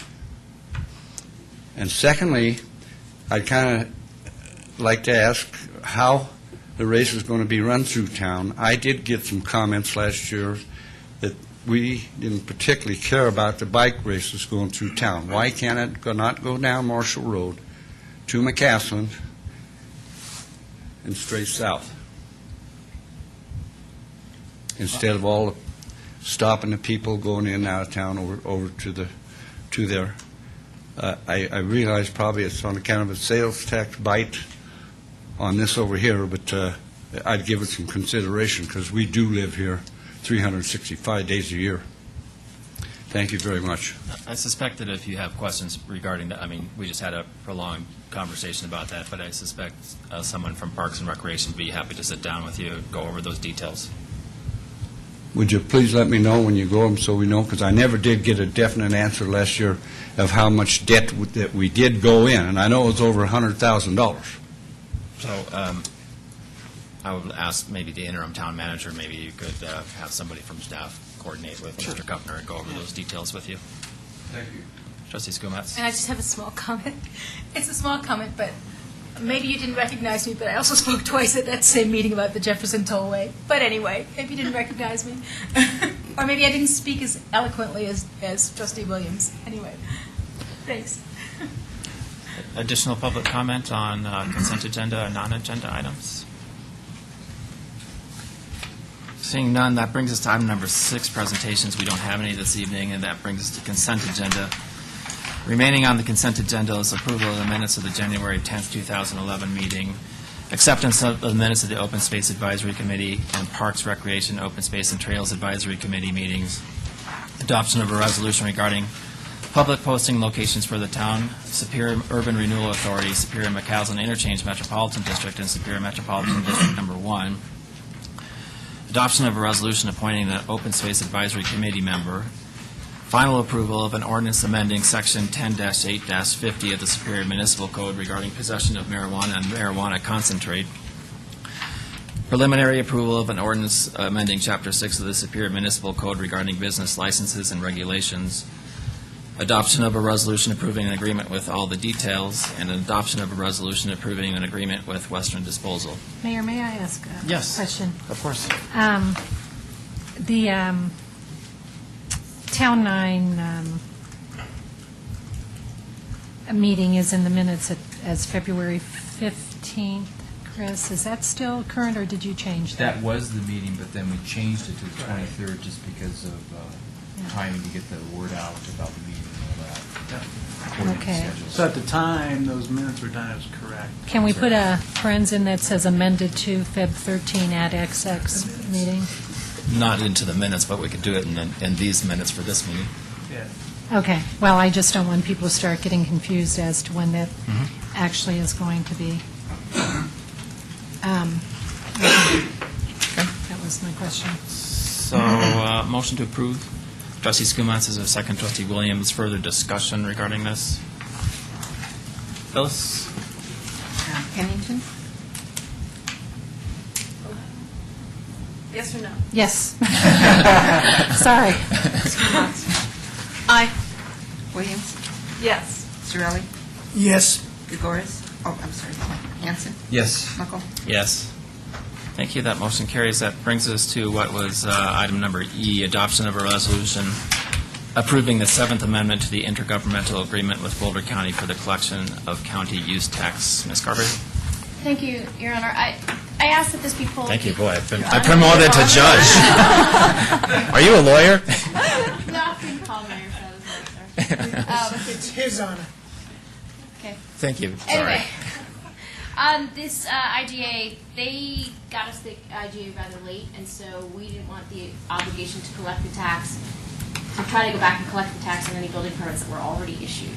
So what I've asked is, we talked to the county attorney's office, and they said we could handwrite the change on there to make this agreement effective tomorrow, January 25th. Rather than change the text, they would rather that we handwrite an initial over it. So if the board wouldn't mind approving this with the change that the effective date be January 25th, 2011, would be great. Great, thanks. So if someone could make that motion, that would be great. Trustee Skumatz? Sure. I'd like to move Town of Superior Resolution Number R-6, Series 2011, a resolution of the Board of Trustees of the Town of Superior approving the Seventh Amendment to the Intergovernmental Agreement with Boulder County for the collection by the town of the county's use tax. Motion by Trustee Skumatz. Is there a second? Trustee Cirelli, further discussion. All in favor? With the... With the amendment. With the amendment changed were adopted this 25th day of January 2011. Yep. So, all in favor? Unanimous. Thank you very much. That brings us to item number 8, discussion and direction in regards to the Waterford HOA street ownership and improvement. Mr. Magley? Thank you, Mayor. This item is up for board discussion and direction to staff with regard to the streets in the Waterford subdivision in the Rock Creek land development. This is a follow-up to the November 8th, 2010 work session that the board had with the Waterford HOA. That issue is the private streets in the Waterford subdivision are, and the maintenance and repairs that are being required for those streets currently are the responsibility of the HOA. The HOA is requesting that the town take over those streets and the maintenance and repairs, and the streets become public. Kurt Coar, our Public Works Director, has, since that last work session, did some more detailed analysis of the street repairs that would be required in that subdivision and provided that information to the town board. It's a significant increase, and I'll let Kurt come up and explain the reasons for those increases. But we wanted to make sure the board had a better estimate of what those increases might cost, depending on the board's direction to staff. We've provided the board with 3 options that we think are available to the board as far as this subject goes. Those 3 include do nothing and keep the streets private. The second is remove the gates, the streets become public right-of-way, and the town assumes responsibility. And the third would be for the streets to become public, the gates remain up with the delayed opening that was discussed at the work session. All of these have implications for the town. The 2 options do, at least, as far as how we budget it in their CIP, whether we budget it for, we include it in this year's, which we might have to make modifications to that CIP line, or we budget it out years. And then additional action that we would have to take with the HOA as far as a quitclaim deed and their HOA taking action to amend the agreement that would come back to the board. Representative of the Waterford subdivision is here, along with Rita Dozell, who's the president of the HOA, as well as Kurt Kolar, our Public Works Director. Great, thanks. Kurt?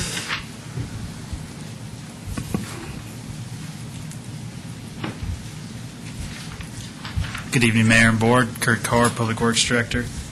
We didn't provide any presentation tonight. We felt this was more going to be a discussion for the board. We did do a lot more analysis since our last meeting.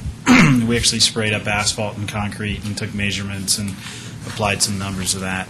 Those costs have increased. There's a significant amount of concrete work that needs to be done, about 3 times more than we just estimated off the original GIS. Most of it's associated with construction deficiencies of the original construction where water or sanitary sewer services have settled and created depressions in the sidewalk or the flow line of the curb and gutter. Also, there is one area where it appears maybe there's some reconstruction that may be necessary, similar in nature to what we did on Indiana Street, not quite as huge as that, but certainly an area that may require that. We have some options where we can do additional value engineering. We're kind of limited right now in that those streets are not ours, so we're trying to tread lightly with this. Beyond that, I can answer any questions you'd like related to this. Ultimately, I think it's a conversation where we just got to make a decision and move forward. Questions from the board? Trustee Pennington? I've noticed all the green markings throughout the town, and as I walk those neighborhoods, it seems sometimes that the markings are very an attempt to achieve perfection in our sidewalks, and I'm wondering if that level of repair is necessary. I'm sure there's a reason for it, but if you back this off to what is safe and works, but doesn't try to go to that level of repair, do you have an estimate of what this might cost? I would guess 100 to 200, maybe half. The concrete, our original estimate was, say, 30,000.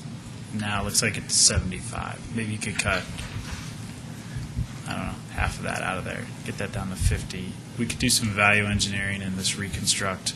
Hopefully it's more superficial on the surface, and maybe a $170,000 fix becomes a $20,000 to $40,000 overlay. So I think there's some options. We're trying to provide the worst case so that you can make informed decisions about what you may take over. As far as town-wide, we can certainly discuss whatever the board's expectations are for the minimum level of quality we set. Okay. And would you have any problems with just an acceptable level of repair rather than the upper tier level of repair from a public works perspective? We just have to be careful from a legal perspective because we are not immune for dangerous conditions of Well, I'm assuming dangerous would be fixed. I mean, obvious trip hazards, I think, is what the attorney's referring to, things Right. like that, yeah. This is your community. Ultimately, we'll execute how you want us to execute. We run your plays. So we can make whatever adjustments you like, and the budgets will follow. Okay. It is what it is after that. Trustee Cirilli? I'm somewhat familiar with the roads in Waterford, and not as much as the residents there, of course, but it seems to me we've been pretty fortunate that we haven't had a rougher winter. There's several places in those streets that would have pretty huge potholes by now if there was any substantial plowing called upon, any more than what we've had. And like I said, I'm picking up vibes that there's no plowing going on. So, but anyway, so I was thinking back to the last time when we had an idea of what that needed, and it seems to me that those roads do need some pretty substantial repair, not just resurfacing. Correct. I don't know whether it's been the length of time since anything was done there or what, so I don't know how little we can do there if we take it on. it's in pretty bad shape. I'm actually talking more about the concrete work. Sure. Other questions from the board? Trustee Gomez, yes? Just a little follow-on. If we took it on, would we also, would it cost us extra in snowplow contract? I assume it'd be a sort of a cul-de-sac type of. Yeah, why don't you Would- just I mean, go if we hard? were to take those over as right away, they would work into our plow program. And that's what we would anticipate. Small area, it'd probably be less than a Tier 3 route. However, we've been trying to use our plows efficiently and doing as many streets as we can when we have the opportunity. So at some points in time, we'd plow them. Thanks. Would they have the opportunity to retain their own private snowplow company if they wanted to, or would that? No. That They- would no. not. Once they Okay. become public, Okay. then we would. Okay. And what's that threshold that's in our policy for residential? I mean, for Tier 3? It's, I think is it's it 10 6 inches inches. or more? I think it was actually 6. Is it 6? So, I mean, it's a significant amount of snow before we start to really get into those side streets, so. Thanks. But I just want them to understand that they can't then, if they become dissatisfied with the level of service by the town, they cannot hire their own service in there. Once they become public. Well, I mean, as long as if they wanted to, they could.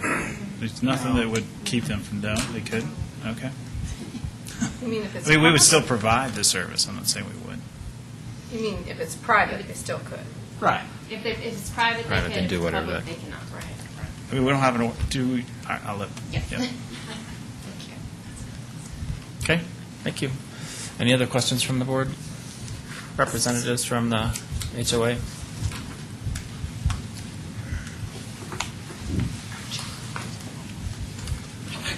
Slipped on a crack over there. Rita Dozell, 745 East Wigan Street. I've lived here 16 years on that street. Never has it been plowed by the town, even before when it was part of the Superior Metro District Number 2. We, as a homeowners association, that year we had, I don't know, like 4 feet or something at one time, we brought in just because people literally couldn't get up the hill. So we had someone come in with a pickup and a plow in the front, but never has it been plowed with a grader or any kind of plows. And I think if I remember reading the requirements, that there would never be a case when our streets, those residential streets, would ever be plowed by the town of Superior. But I could be wrong. I mean, Almost never. Almost never. I mean, it would have to be a significant That thing. storm, you would have. Yeah, that storm you talked about. Yeah, but no one came, and 2 days later, we brought in, the residents there on that street just brought in and paid, $250 or something to have a pickup truck with a little shovel in the front. So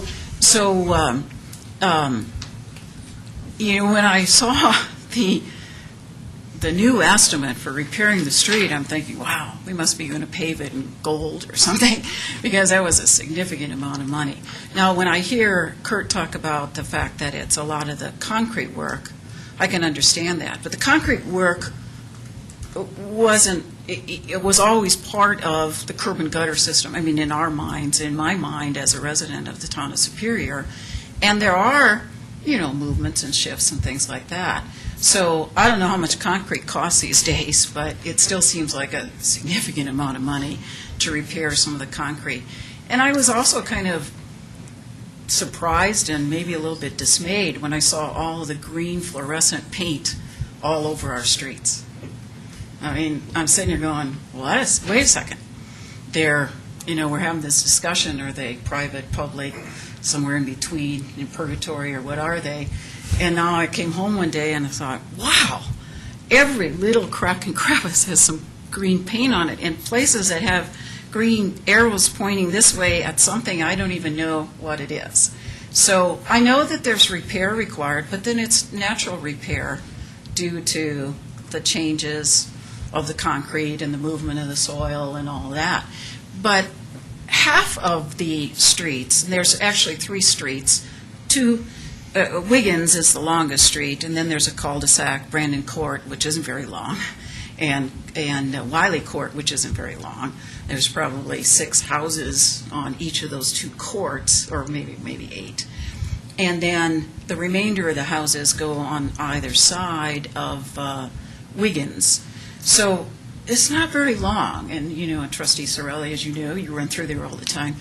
And half of it is in pretty damn good repair for being 10 years that it hasn't had any major work done on it.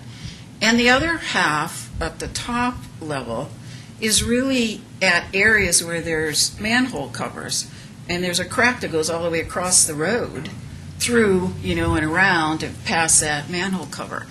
And we've always questioned, as long as I've been here, and I've been here 16 years now, moved in January of 1994, we've always asked the question, where's all the water coming from that runs under our street, particularly from the top of Brandon Court and down and comes out where Wiley Court goes to the south and Wiggins continues on down. There's a stream of water that runs under the street there. And the irrigation in there, which is the responsibility of the town, the irrigation in all the common grassy areas, is extraordinarily wet all year round whenever we're there.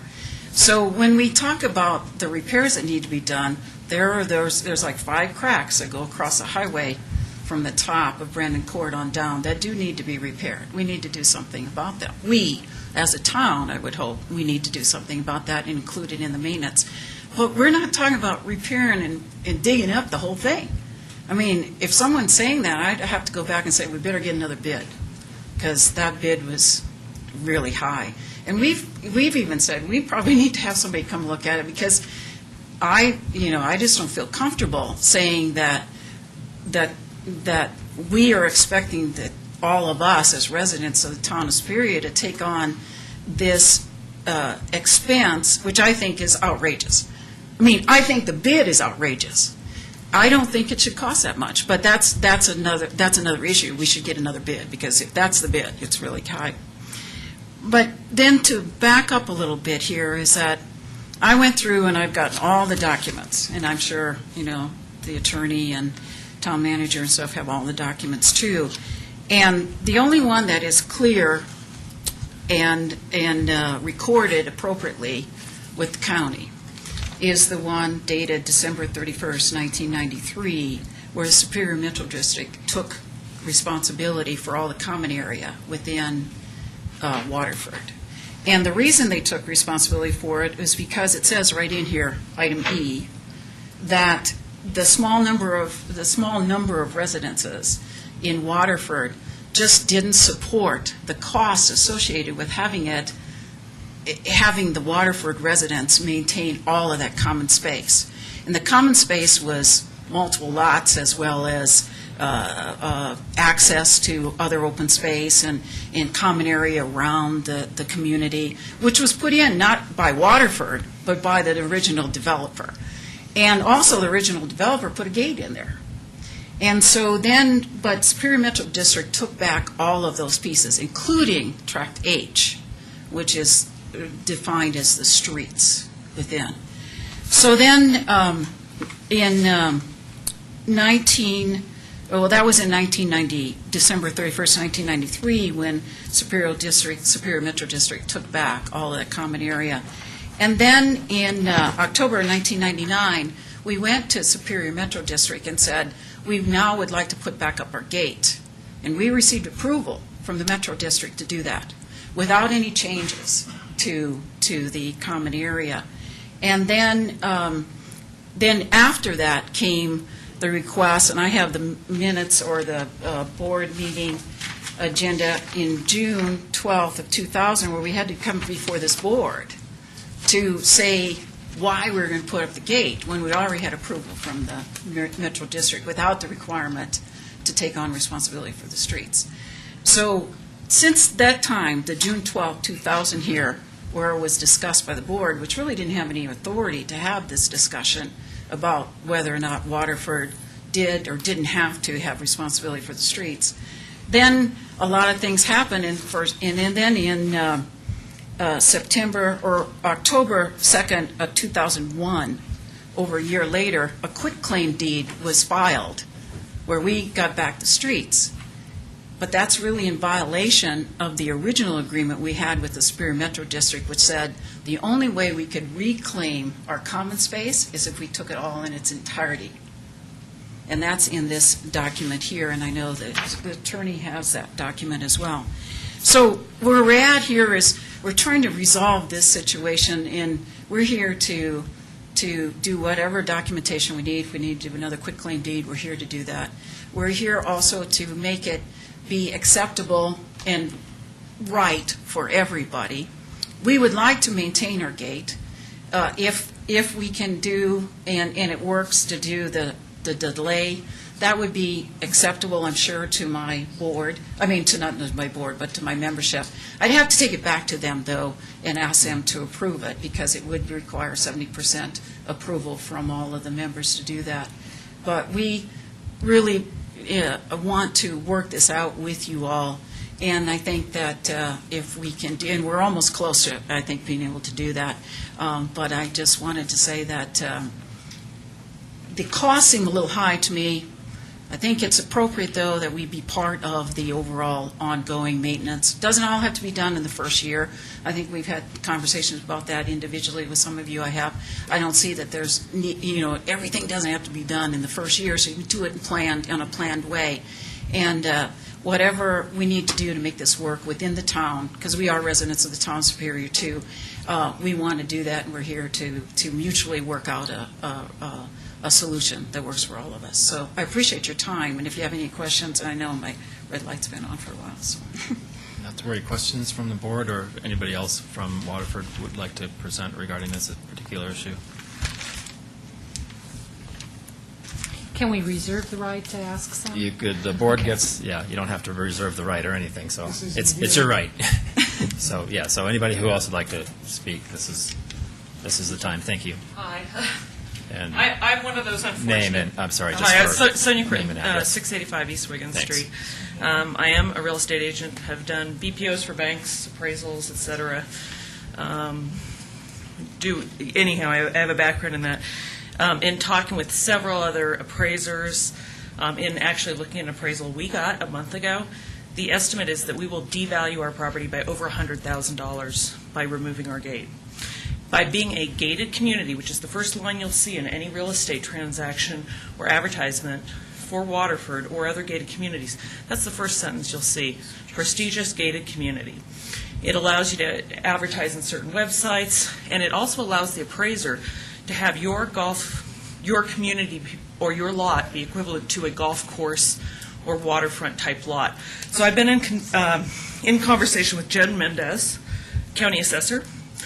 Our devaluation of 26 homes of $2.6 million will not just affect all of Rock Creek, it will affect all of 80027, also probably some of Lafayette and other places where our house and others are used as comps, because we're all going to drop in property values. So I want to talk about that piece of it, which I don't think anybody's addressed. And I have 2 appraisers so far who've validated that. I'm working on a third. And I am going to continue talking with Jen Mendez because it has a huge impact on everybody else. It would, as she stated today, if you removed our gate or forced us to remove our gate, be an immediate cause for reduction in our property taxes because of the immediate devaluation. The other thing I want to tell you is, since I've moved in 8 years, I have been calling this town since the time you turn on your sprinklers till the time you turn them off, saying you are flooding our streets. The water pours out of those cracks. It pours out of those manholes, and it is like Niagara Falls at the end of our cul-de-sac. And I have called on a weekly basis for 8 years, and I have gotten no response, except from the mayor who came by and listened to us one time in 8 years. And nobody has done anything, except occasionally they dig big holes and then they leave. But nobody's done anything. So the cause of the damage that we're talking about in the first place has to do with town-owned assets, and those are the sprinkler systems. And we're being held completely liable for something that we have no control over. The other thing I want to tell you is, when I bought my home, you get title insurance, and of course, along with your title insurance, you get your CCRs and your bylaws, and you can review those. Well, because the documents you guys keep referring to were never recorded, the CCRs were never amended as required. There was never a 75% majority vote. There is no legal recording of this agreement that you guys refer to. Somebody like myself who came in, it wasn't in our CCRs that there was maintenance. And how do you define maintenance? I mean, I was the guy who called, or gal who called the snowplow guy. To me, that's maintenance. Maintenance to me is not $500,000 divided by 26 residents. That's absurd. It's absolutely absurd. So I took it upon myself to get a bid today. We are working with that person. We will get several others. I am working with a guy who's a retired member of CDOT, head of audit for them. I'm going to try to work with the state office and the IG, because I think I just personally feel like I'm being blackmailed. If you don't take away your gate and devalue your property by $100,000, then we're going to charge you $500,000. And you're going to have to pay for that if we don't get you to take away your gate. We don't have a gate, you can't have a gate. What's mine is mine, what's yours is yours. Whatever that mentality is irrelevant. It's going to devalue everybody's property. Ours, everybody's. And I do want to tell you, your attorney last time presented and said, oh, other gated communities all have to pay for that. Well, I've sold houses all over Boulder County and all over the state, and that is not a true and factual statement at all. For instance, really good comp, Blue Heron in Lafayette, over at the corner of Arapahoe and 95th. They don't have to pay for their own streets. Town of Lafayette pays for them, and they are a gated community. So that was not a correct statement. If you want, I'll get you 20 more examples. But that was not a correct statement. Gated communities are not required in other places necessarily to have to do that. Blue Heron's a perfect example if you want one. And then the only thing I want to also tell you is I resigned as an officer of our HOA because after learning of this, I said, if there's some question about somebody slipping and falling on our streets, as an officer, we don't have D&O insurance. If we own the streets, I don't want to be personally sued. So I said, I'm going to resign. I can't take on that kind of liability. I can't afford it. So I don't have the kind of indemnification that a governmental entity would have. So for us to take on that kind of liability, I mean, frankly, it's like having a trampoline in your backyard. Do you make your neighbor and your neighbor's kids sign a waiver every time they come in your backyard? That's what we would have to do if this was actually a true statement that we own the streets. Everybody comes through that gate would need to sign some sort of indemnification so that if they slip and fall, we wouldn't be held liable as officers or residents. And then to that end, I personally, been speaking with Hyman Sanchez about the devaluation of our property, and I'm frustrated after 8 years of asking you guys to stop watering my streets and having 4 inches of water on each side and having my sump pump go from the minute you turn on your sprinklers till the time they end. After 8 years, I'm getting my homeowner's attorney involved, who is probably going to cover this along with Hyman Sanchez, who specifically represents HOAs. And the bottom line is I think we need to spend some more time. And I do agree with Rita, there's nothing wrong with like a 10-second delay or a 5-second delay or something. I don't think that's an issue. But to get a threatening letter saying if we don't give you $500,000, you're going to take away our gates is unconscionable. What threatening letter are you talking about? I'm not aware of any letter. Well, that was our options. If you don't take away your gates, we're going to charge you $500,000. I think you're misunderstanding. Yeah, you're misunderstanding. I don't know. The gate thing's been going on for a long time, and I don't understand why you guys care if we have a gate or not. People get in and out all the time. It's never been an issue. But anyways, thank you for your time. I do want you to consider the devaluation of our properties, not just for Waterford residents, but for all residents, because our price per square foot is going to affect everybody, and that's why the county assessor is involved in this as well. Thank you. Thank you. Additional comments regarding this particular issue? So, board comment.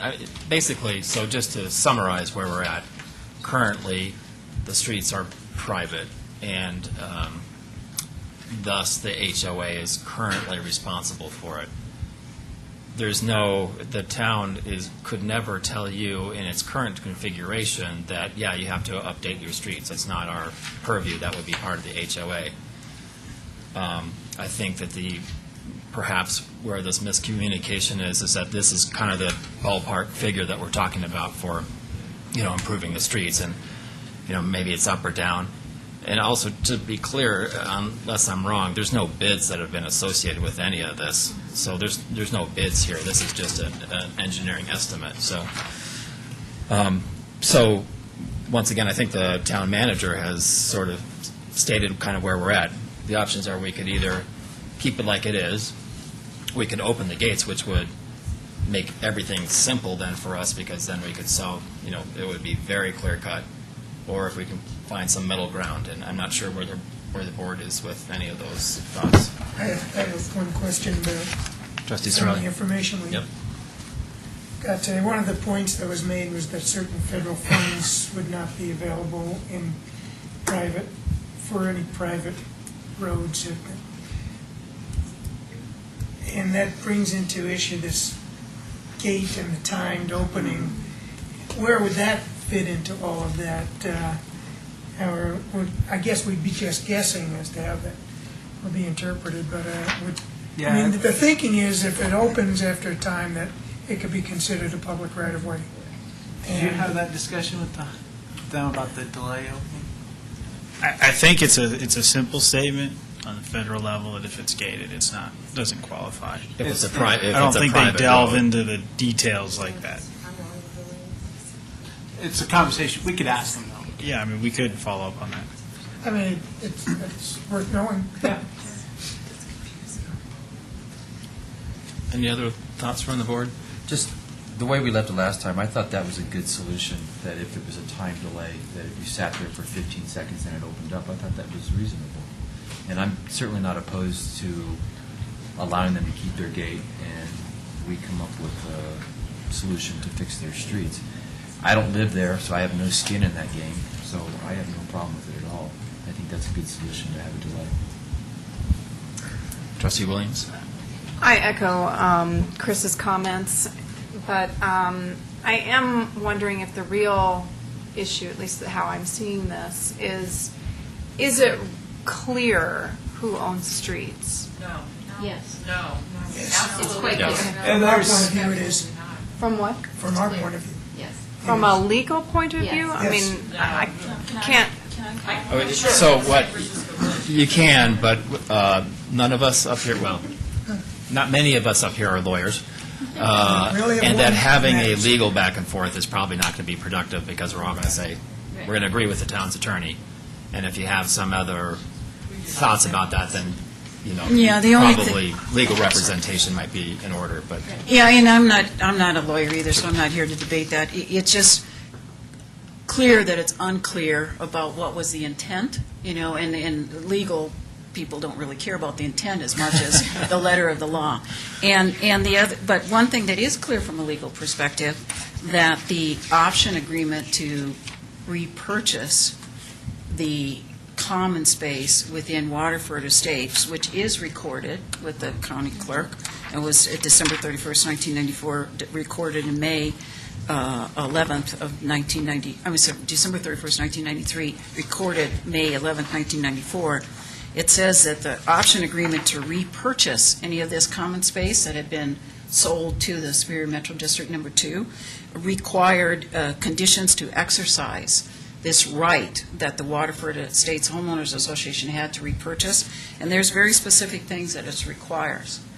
No incremental exercise is the first requirement, which means you have to take it back, Waterford Estates, in its entirety, not just one portion, Tract H, of Tract C, D, E, F, G, H, and lots 2 and 3. That was the entirety. And so that's the first one. Assumption of liability, HOA has to assume liability and have to have an escrow amount enough to cover the maintenance and liability and et cetera. And it goes on, state of title, have to take out title insurance, and 70% affirmative approval notarized 70% of the homeowners to agree to take it back into its entirety.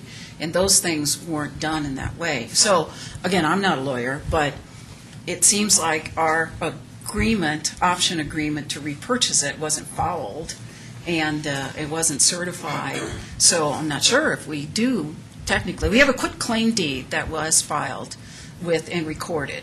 But these other things that go along with it before the quitclaim deed can be filed, I can't find any documented evidence that that happened.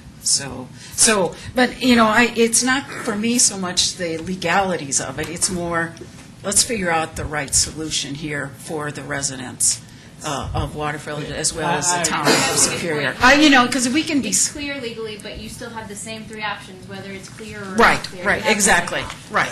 And we undo it or redo it basically the same way we got to this point, which is another quitclaim deed back the other direction. So. I just want to really make a quick point about the timing. The only thing I want to tell you is that the way, I use Blue Heron as an example. They are getting their streets funded by the county.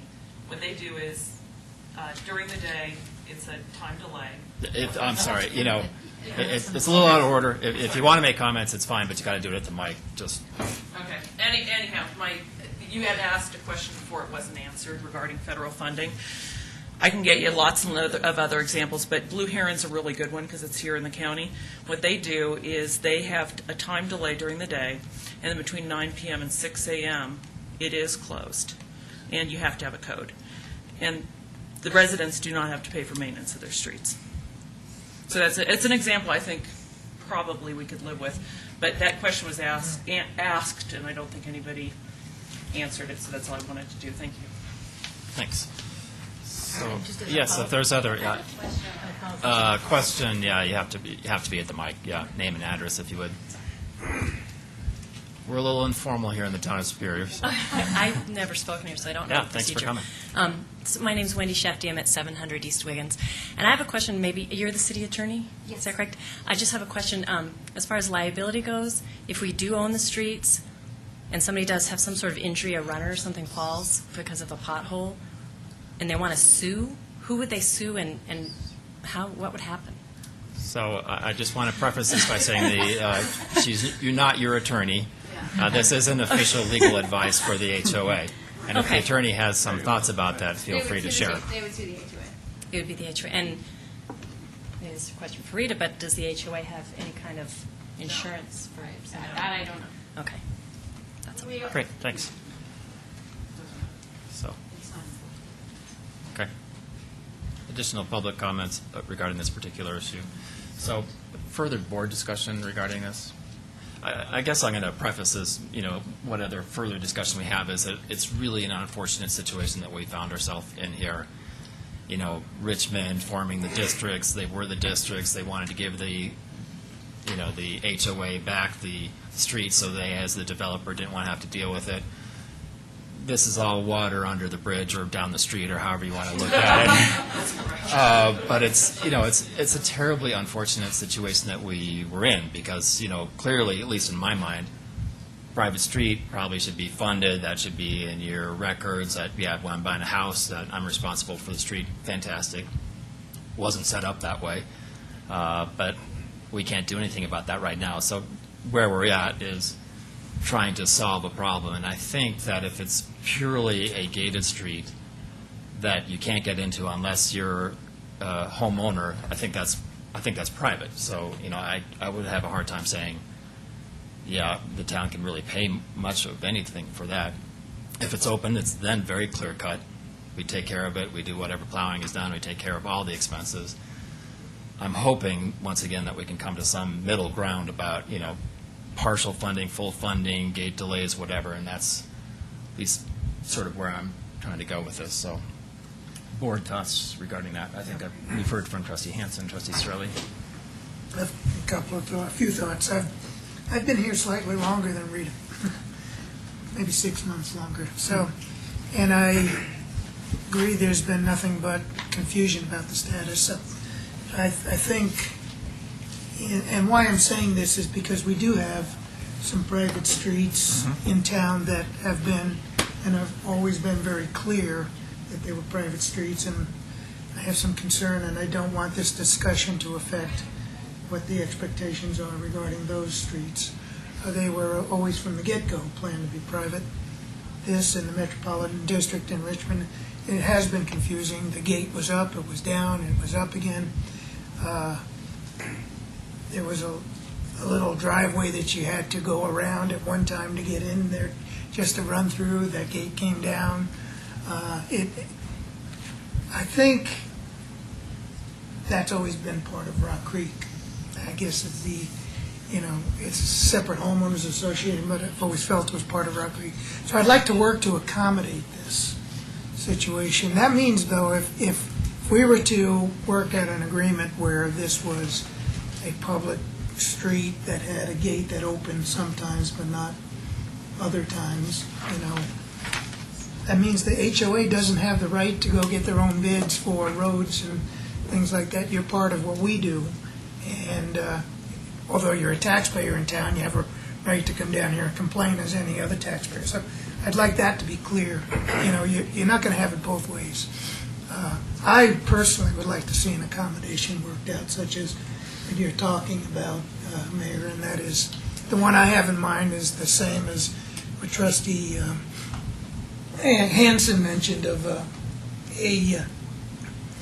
timed opening of the gate, and not a quick one, not 5 seconds. I mean, the gate's there to restrict access, and but I'd like to have it such that it could be considered a public street, if that's possible.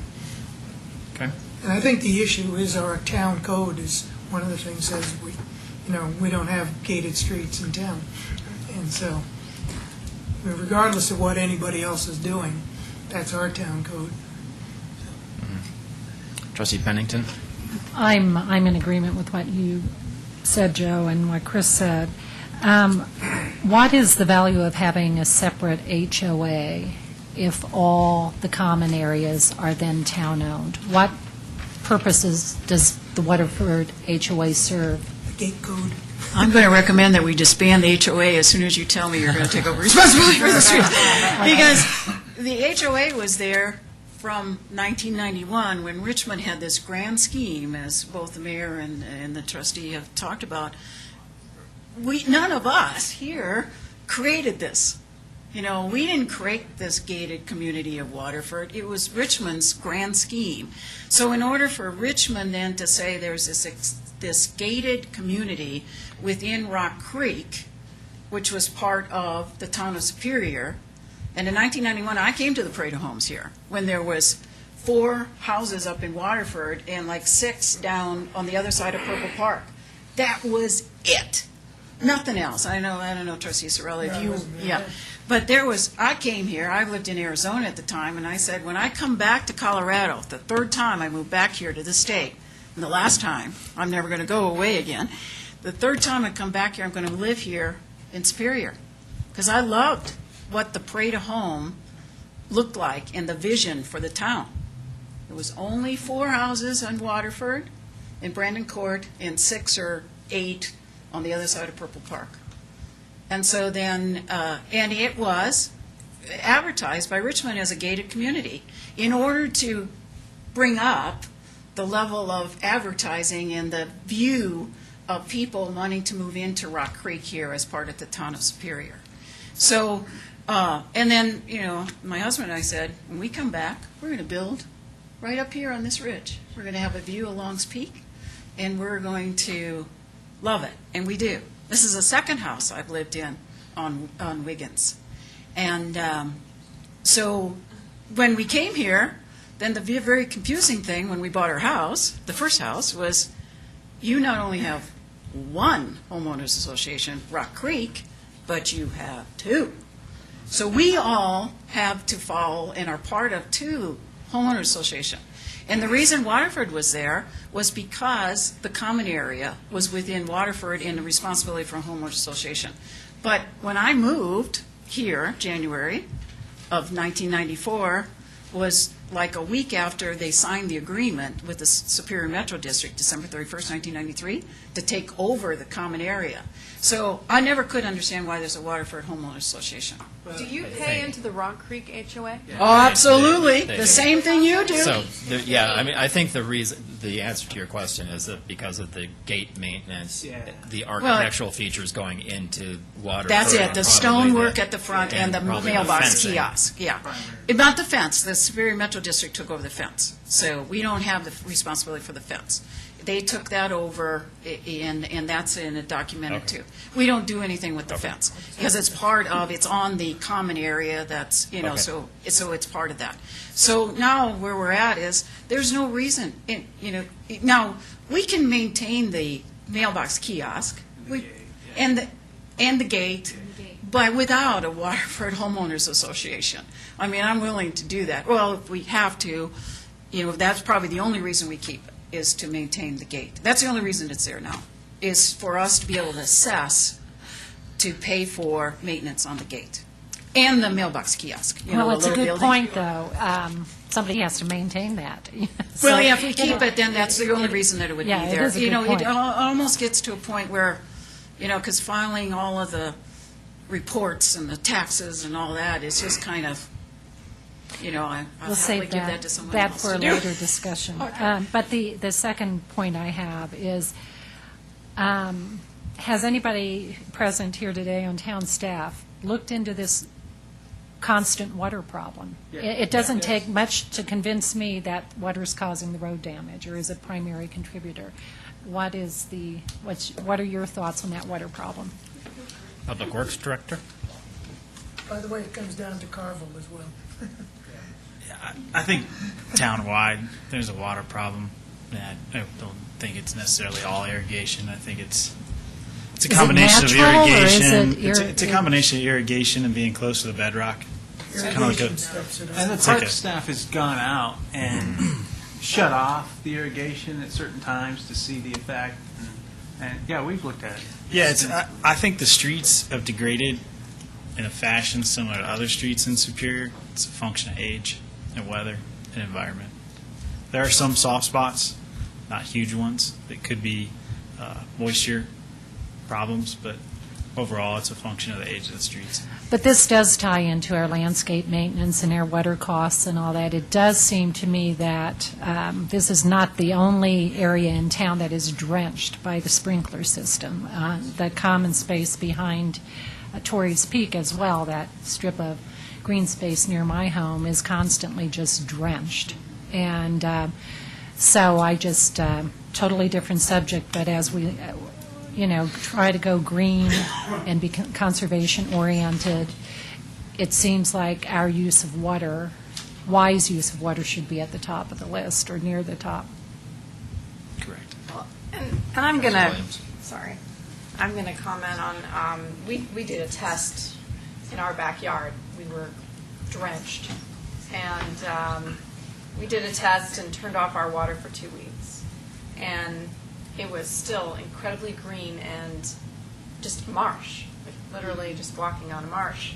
And so my husband tried to figure out where the water was coming from, and then discovered that, we back up to open space. There was some kind of leaking somewhere in the open space, and so then we had your staff come out and you helped locate where there was a leak, and it was a major leak.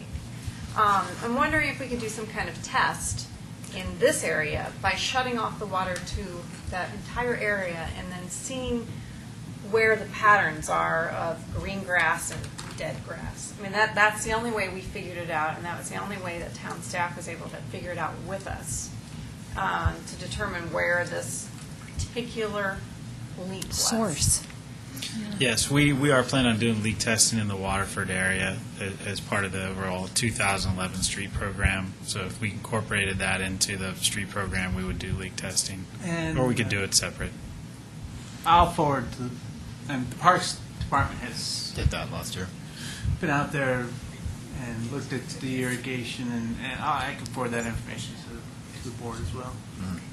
I mean, it does require, you're going to end up with a strip of dead grass somewhere, and you're going to have to repair that. But in the long run, it will help. Yeah. And, we're going a little off subject here, but, there's a lot of green grass out there, and the minority is probably the common space, so probably there's some homeowner involvement regarding watering, but topic for a different day. Sure. You not could put synthetic turf out there. Synthetic turf, there you go. Turf perfect. field. So, the board needs to give staff some sort of direction about how to proceed, so I think I've heard several people. I don't know, if Trustee Pennington, if you have a thought about it. I'm in agreement with at least a test. Let's test if we can achieve a nice middle ground, have the gate on a delayed opening.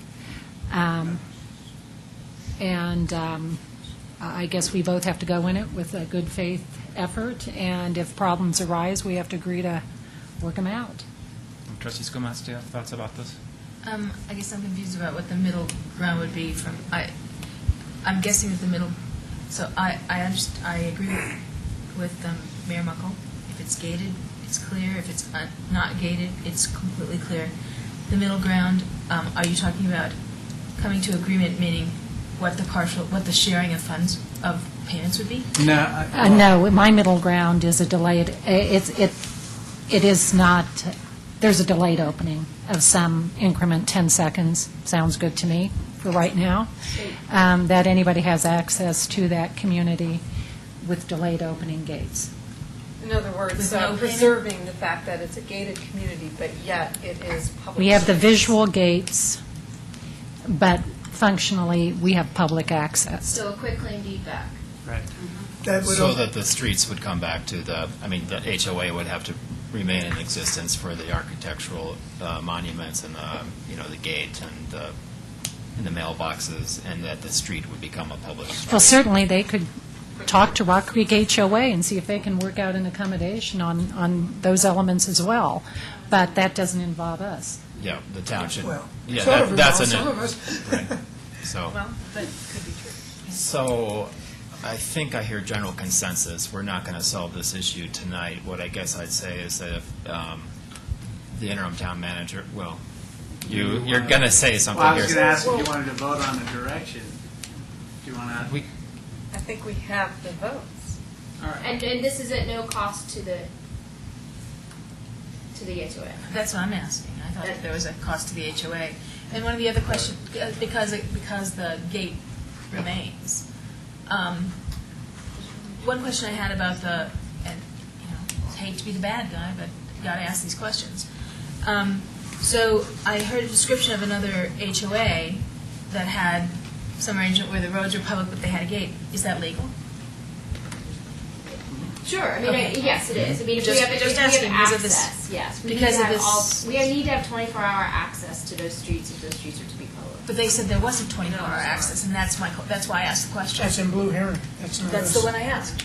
That's the one I'm I asking about. don't know the details I of don't that. care. I can certainly look into it. I mean, I can look into it, but no, we should have 24-hour access if there are to be public streets. Also, I mean, if they are to be public streets, they have to come up to public street standards. So that's the liability we will be taking on if they become public. Then they must be repaired to public street standards. Right, they would be repaired per our maintenance rehab program. Exactly.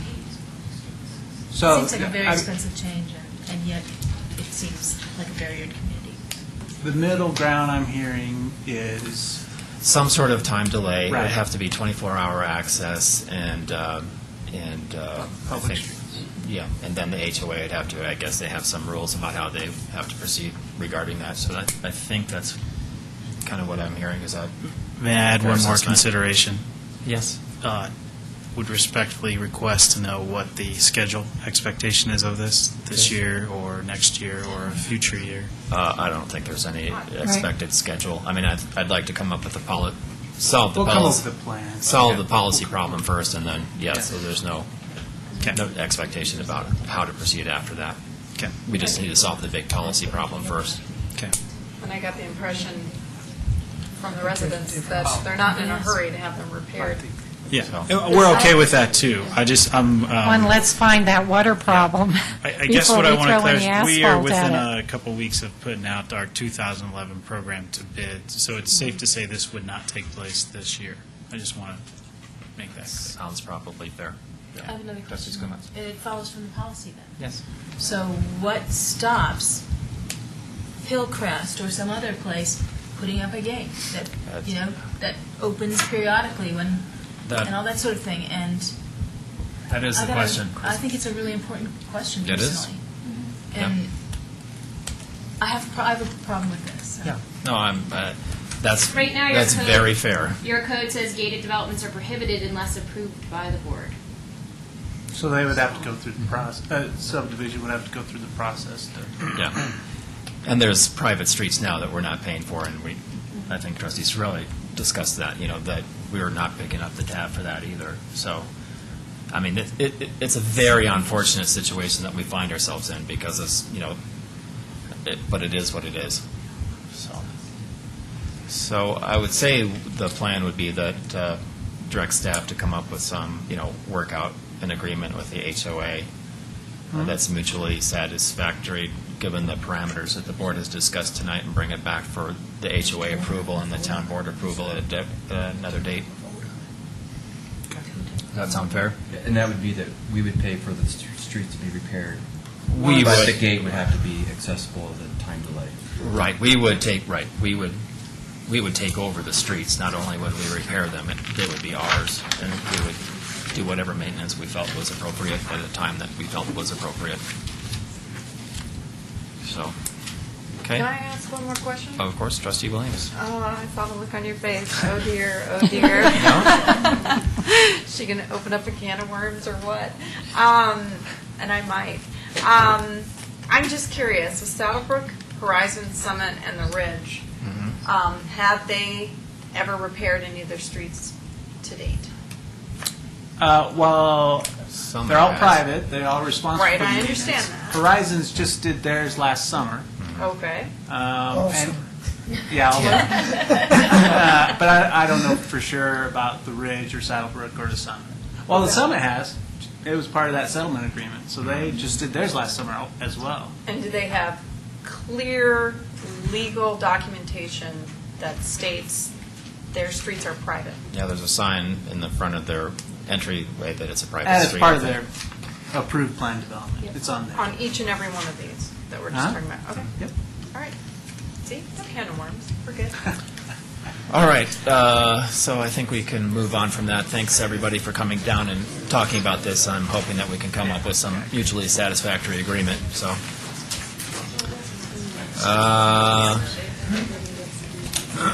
That brings us to item number 9, which is an executive session to discuss personnel matters pursuant to CRS 24-6-402, regarding the town manager. So, motion to go into executive session by Trustee Williams, second by Trustee Skumatz. All in favor? Unanimous. Thank you. We're in executive session. So we will give you a few minutes to